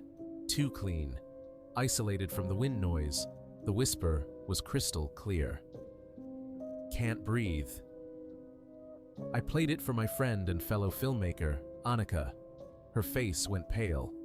"That's not a prank, Leo." My second subplot was research. At the Niagara Falls Library, I dug into microfiche. Willowbrook's history was clinical and grim. Death counts, reports of overcrowding, a scandal in 1972 about experimental drug trials on non-consenting patients. Then I found a small article from 1988, a year before closure. A janitor had been found in a basement boiler room, catatonic. He kept repeating one phrase: "They're not sick, they're waiting." He was institutionalized himself and never spoke coherently again. I also found a connection the Urbex forms missed. In 1995, 6 years after closing, a teenage couple snuck in. The boy was found 3 days later, wandering on the roadside, dehydrated and babbling about the walking lungs. The girl, Stacy Pirelli, was never found. The official report assumed she'd fallen down a shaft or run away. Her case was still open. Armed with this, I went back. This time, I brought Annika for backup. We went at dusk. The vibe was immediately worse. The feeling of being watched was a physical weight. We filmed the exterior, the audio recorder picking up faint, unplaceable sounds. The squeak of a wheelchair, a distant bell, a single, monotonous piano note repeating. Then, the main doors. The plywood, rotten for years, had a fresh, splintered gap, just big enough to squeeze through. "Kids," Annika said, but her voice was thin. "We go in for 5 minutes," I said, my heart a drum. "Just the lobby, for the footage." It was a terrible, irresistible idea. The lobby was a vault of shattered tile and peeling paint. The air was frigid and smelled of mildew and something else, antiseptic and decay. Our flashlight beams cut through the dark, catching swirling dust. I panned my camera. "This is the main reception area," I whispered, my voice echoing. "Where patients first arrived, hoping for a cure that rarely came." Behind me, Annika gasped. I turned. Her light was fixed on the far wall. Scratched into the plaster, over and over, fresh marks over old, were not words, but drawings. Crude, childlike renditions of lungs. Hundreds of them, some with X's over them, some weeping black lines of mold. The whispering started then. Not from one direction, but from everywhere, rising from the floors, the walls. A cacophony of desperate, overlapping voices. "It hurts. So cold. Mother? Let me out. Can't. Breathe." Annika grabbed my arm. "Leo, we have to go. Now." But my camera was still running, pointed down a dark corridor leading to the old wards. In the viewfinder, I saw them. Figures. Dozens of them. Silhouettes of men and women in hospital gowns, standing motionless in the darkness, facing us. They were faint, translucent, but undeniably there, and they were solidifying the longer I looked. One at the front, a man with hollow cheeks, took a shuddering, rattling breath. His form grew more distinct. "They're feeding on the attention," I whispered, a terrible understanding dawning. "The fear, the memory, it makes them more real." Annika didn't hear me. She was already running for the broken door.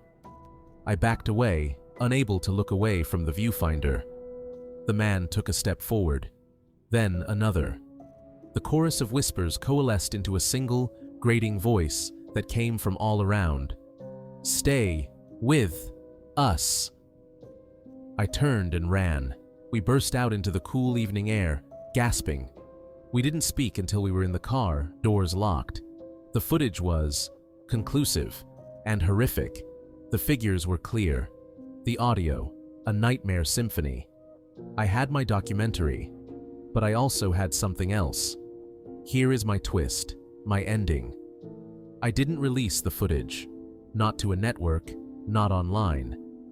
Because in the days that followed, I kept seeing him, the hollow-cheeked man, in the periphery of my vision, in my apartment window reflection, in the dark corner of the editing suite. He was faint, but getting clearer, and I developed a cough, a dry, persistent tickle that nothing could soothe. I showed the footage to a professor of parapsychology at McMaster. She was fascinated, clinical. Traumatic imprinting, given agency by focused psychic energy, your own fear, your desire to see. You may have activated a feedback loop. You're not just a witness, you're a participant now. Annika moved to Vancouver 2 weeks later. She said she couldn't Willowbrook sleep. Isn't just haunted, it's contagious. The sickness they died from wasn't just physical. It was the sickness of being forgotten, of suffering unseen. And they've learned to transmit it.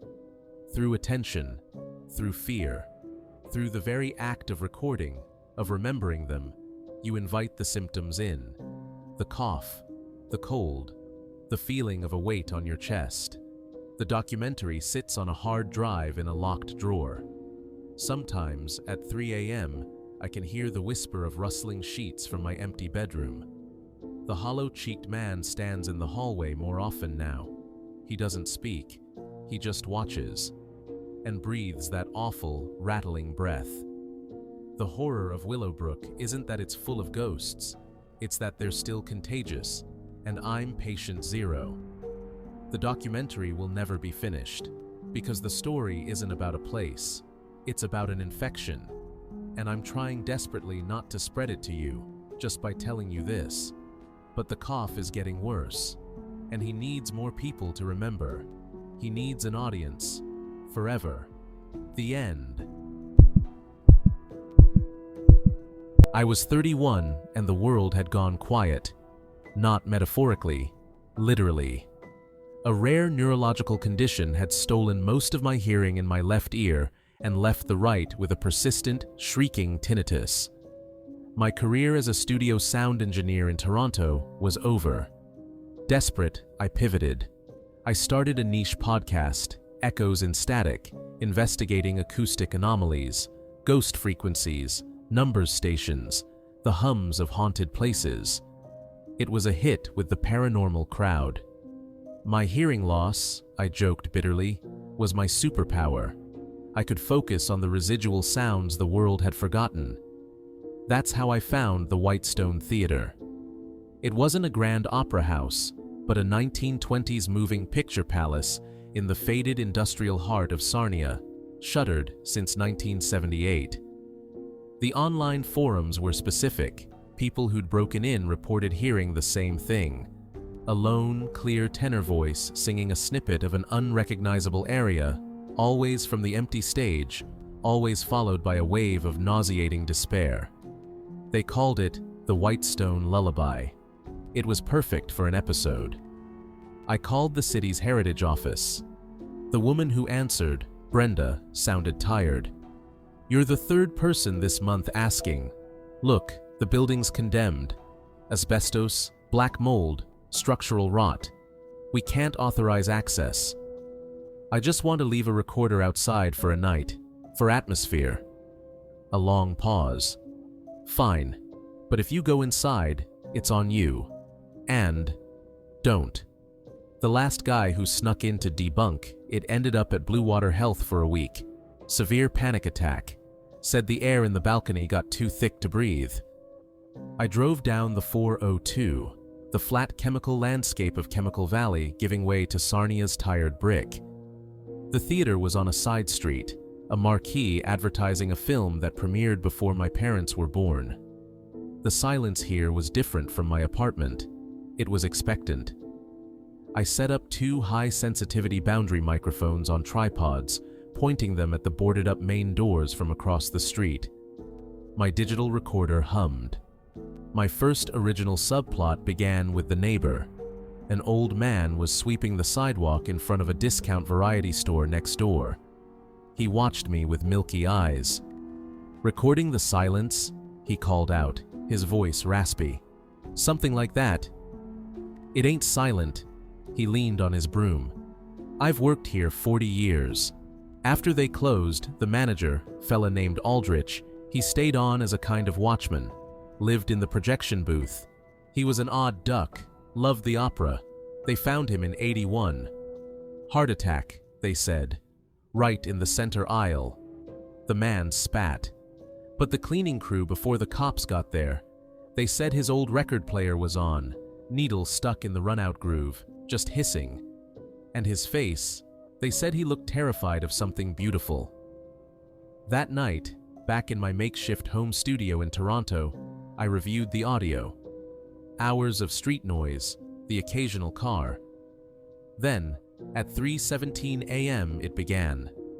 Faint at first, then crystal clear through my high-end headphones, a man's voice, singing. It was in Italian, I thought. A phrase, maybe 10 seconds long, achingly beautiful and profoundly sad. It ended abruptly.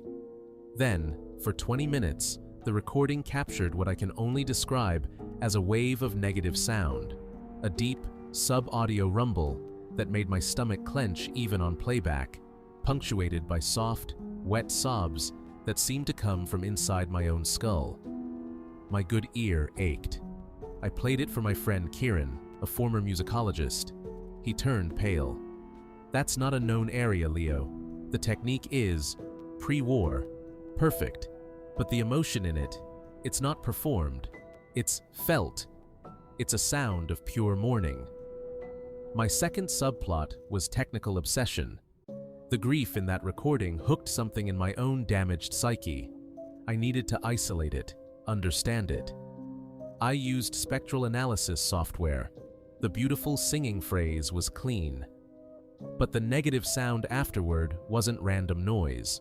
It had a pattern, a complex fractal waveform that subtly mirrored the melody of the song, like a dark photographic negative of the music. It was an anti-song. And buried within its lowest frequencies was something else, a whispering, backwards message. I reversed the audio. A man's voice, choked with tears, whispered, "I only wanted it to be perfect. For her. Why won't it stop?" Armed with this, I went back to Sarnia. I had to get inside. I found a loose board on a side door near the alley. The interior was a cathedral of decay. Velvet seats were fungal mounds. The great screen was a torn scab. The air was indeed thick, not with dust, but with a heavy, acoustic pressure. I set up my gear in the center aisle, my heart of the beautiful aria snippet from my portable speaker, a test. The theater reacted. The air vibrated. From the stage, the physical space where the sound originated in my recording, the aria answered me. But this time, it was longer. It was the next verse. The voice was clearer, more present, and it was coming from my own speaker. As well as the stage, a horrific feedback loop of sound. The beautiful music swelled, and with it, the crushing wave of the anti-song, the grief, poured from the walls, the floors, the very air. It wasn't something I heard. It was something I became. I was drowning in a sorrow that wasn't mine. I saw him then. Not a ghostly outline, but a distortion in the air near the stage, like heat haze off asphalt. A man in a shabby coat, his hands over his ears, his mouth open in a silent scream that was the source of the anti-song. Aldrich. He wasn't haunting the theater. He was haunted by the music. He was trapped in the feedback loop of his own perfect, unreachable performance. My equipment went berserk. Levels spiked into the red. My recorder captured it all. The gorgeous, expanding aria and the devastating grief wave growing stronger, feeding off each other, off my attention, off my technology. I realized the truth. The lullaby wasn't a ghostly recording. It was a parasitic emotional memory, a perfect moment of artistic aspiration fused with the man's subsequent failure and despair. And it used sound, especially reproduced, amplified sound, to replicate itself, to find new hosts. I ripped off my headphones and fled, leaving thousands of dollars of gear behind. The aria followed me, echoing in my tinnitus-riddled ear, now a permanent part of my internal soundtrack. Here is my twist, my ending. The horror isn't confined to Whitestone. I brought it home. The episode I crafted? It's a masterpiece. I mixed the recordings, the beautiful aria seamlessly intertwined with the unbearable grief. When people listen with headphones, they report the same experience: sublime beauty followed by hours of profound, unexplained sadness. Some cry for days. My downloads are exploding. But I hear it now, all the time. The aria in my right ear, the anti-song in my left. They're balancing, they're breeding. I catch myself humming it. I see Aldrich's distorted form in the corner of my eye when I'm editing. He's closer. Worst of all, I'm proud of the work. The episode is perfect, and that's what it wanted. It's not a ghost story, it's a meme, an idea, a feeling, transmitted through audio. A perfect, beautiful sadness that wants to be shared, to be heard, to live in the dark behind everyone's eyes. I've become its broadcast tower. Every download is another node in its network. Every listener feels a pang of that grief, and, in their confusion, maybe shares it with a friend. You have to hear this. So listen. Go ahead. Search for Echoes in Static, the Whitestone Lullaby. Put on your best headphones. Listen to the perfect, beautiful voice. And when the sadness comes afterward, the one that feels older than you, that makes your chest hurt, don't worry, it's not you, it's just the signal, and it's spreading. I can hear it, right now, in the quiet of your attention, getting stronger. The end. I was 34 years old, and my life had become a series of polite, apologetic emails that all meant the same thing. We're going in a different direction. A decade as a producer for CBC radio documentaries had ended not with a bang, but with budget cuts. My wife, Sarah, suggested a change of scenery, a quieter life. So we moved to her hometown of Goderic, the prettiest town in Canada, with its wide, quiet streets and its famous sunsets over Lake Huron. I bought a small, second-hand broadcast console and set up a studio in our spare bedroom, planning to make independent audio documentaries. I called it Salt City Soundworks, a nod to the town's old salt mines. I was chasing silence, thinking it would help me hear the stories better. I was wrong. My first local piece was about the Goderic signal, a phenomenon old-timers at the Harborside coffee shop would mention. "Ain't heard it myself in years," one grizzled fisherman named Donnie told me, sipping his double-double. But my dad swore by it. On certain still nights, usually in the fall, you'd hear it coming over the water. Not a foghorn, a voice, like a man giving coordinates or reading numbers. Real faint, real calm, then a blast of static that'd make your fillings ache. He winked. They used to say it was the lake talking, or the old salt mines underneath us, settling. It was the kind of local color that made for a great 3-minute vignette. I started researching. At the Huron County Museum, the archivist, a sharp woman named Marion, found a folder for me. We get asked about this every few years, usually by outsiders. She slid a photocopied log sheet from a Coast Guard cutter, dated October 1963. An entry read, 0300 hours. Investigated unauthorized radio transmission on marine band 2182 kHz. Voice repeating sequence 71942. No source vessel located. Transmission ceased at sunrise. Atmospheric conditions unusual. There were a few other references. A ham radio operator's log from 1978 noting persistent, unidentifiable numbers, station interference northeast of Goderic. A 1991 police report about a missing teen whose abandoned car radio was found tuned to dead air, the volume cranked to maximum. My first original subplot began with the hardware. I'm a radio man. I trust gear. I borrowed a high-frequency receiver from a retired engineer in town, a vintage Collins R388 that weighed as much as a suitcase.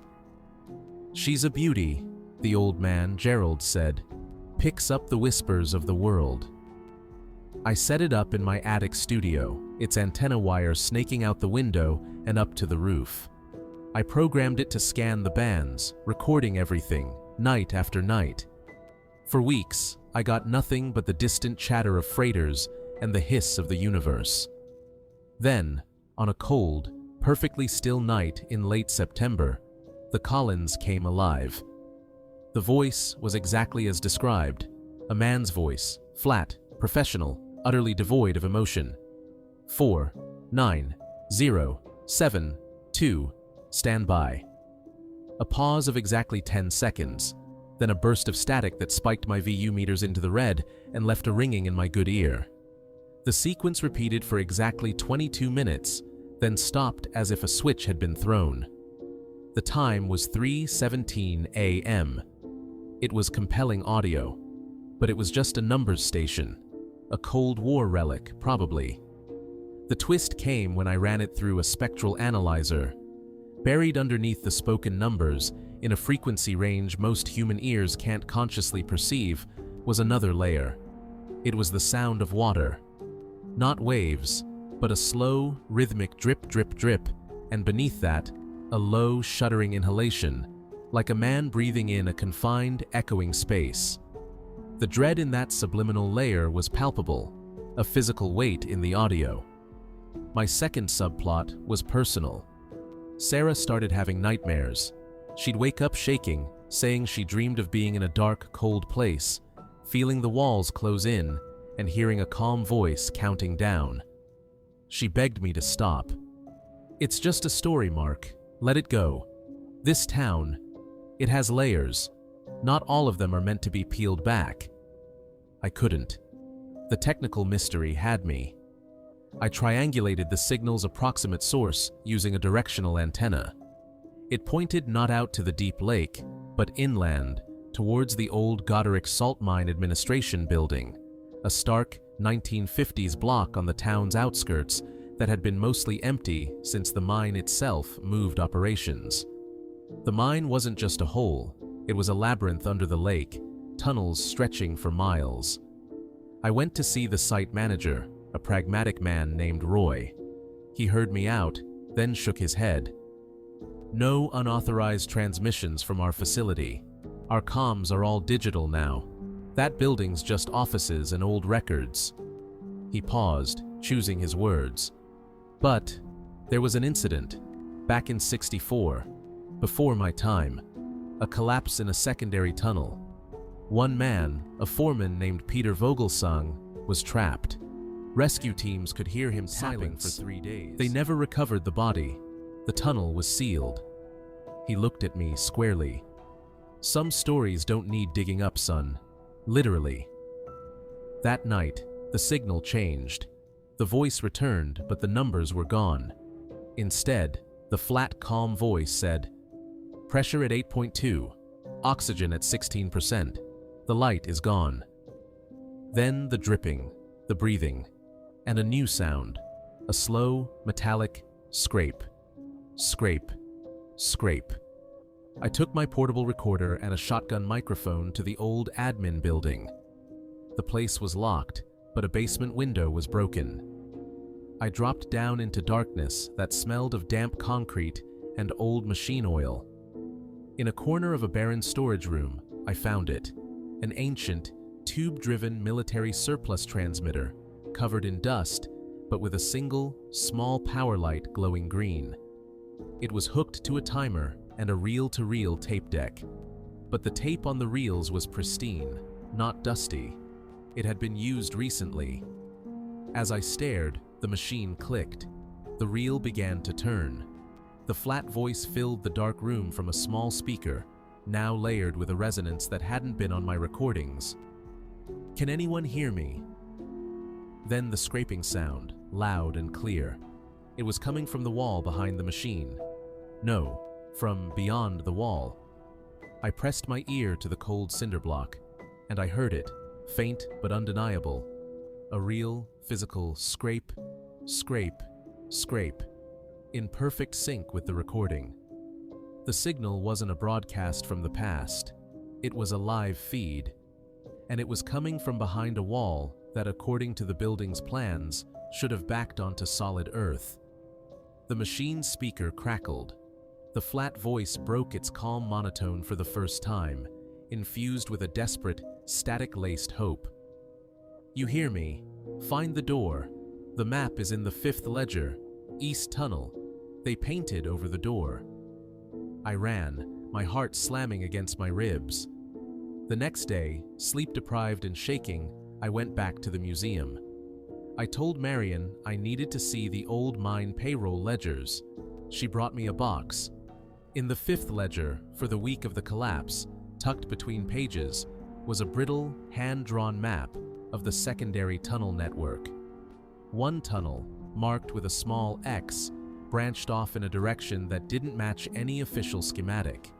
Scribbled beside it, "Emergency access to airshaft 7B, sealed 65. The horror of the Goderic signal isn't that it's a ghost, it's that it's a distress call. Peter Vogelsang didn't die in 1964. He's been down there, in an airtight pocket, kept alive by some freak of geology, a trickle of water, and the thin air seeping through the salt. For 60 years. The transmitter was his project, wired to an antenna in the airshaft, broadcasting his measured, sane reports until his voice became a flat, automated recital of his own dying. The machine upstairs was a repeater, a relay, and it had been maintained. By who? Roy? Someone else in town who knew? A solemn, terrible duty passed down. Keep the signal going, but never, ever answer it. Here is my twist, my ending. I called the police. I showed them everything. They brought mine rescue. They found the painted-over door in the old building's sub-basement, just as the map showed. Behind it, a narrow tunnel collapsed after 50 feet. They drilled a borehole. The camera they fed down showed a small chamber. And there he was, or what was left of him. A skeleton in tattered coveralls, sitting against a wall, a rusted wrench in one hand where he'd been scraping the pipe. A dated, waterproof logbook was beside him. The last entry, in shaky handwriting, was from 1998. "I know now no one is coming. The machine speaks for me. I just want someone to know I was here, that I lasted." They sealed the borehole. They declared the remains recovered. The story made the national news for a day, a tragic, decades-old mystery solved. But last night, at 3:17 a.m., my Collins receiver crackled to life again. No voice this time, just the slow, rhythmic scrape, scrape, scrape. And then, a new sound. A dry, rattling, impossibly faint whisper, buried in the static. "Thank you." And now, the scraping doesn't come from the receiver. It comes from inside my own walls. Sarah left last week. She said the dreams were too much, that the house was making sounds. I sit here in my attic studio, and I hear it in the pipes. Scrape, scrape, scrape. I've become the new relay, the keeper of the signal. The town's secret wasn't a haunting. It was a shameful, ongoing neglect. And they've passed the burden to me, the outsider who dug too deep. The signal has found a new source. It's in my wiring, in my bones. And every night, I broadcast it out over the silent lake, a flat, calm voice reading the vital signs of a man who died alone in the dark, ensuring he is never, ever forgotten. The horror isn't in hearing the signal. It's in realizing you are now part of the transmission. The end.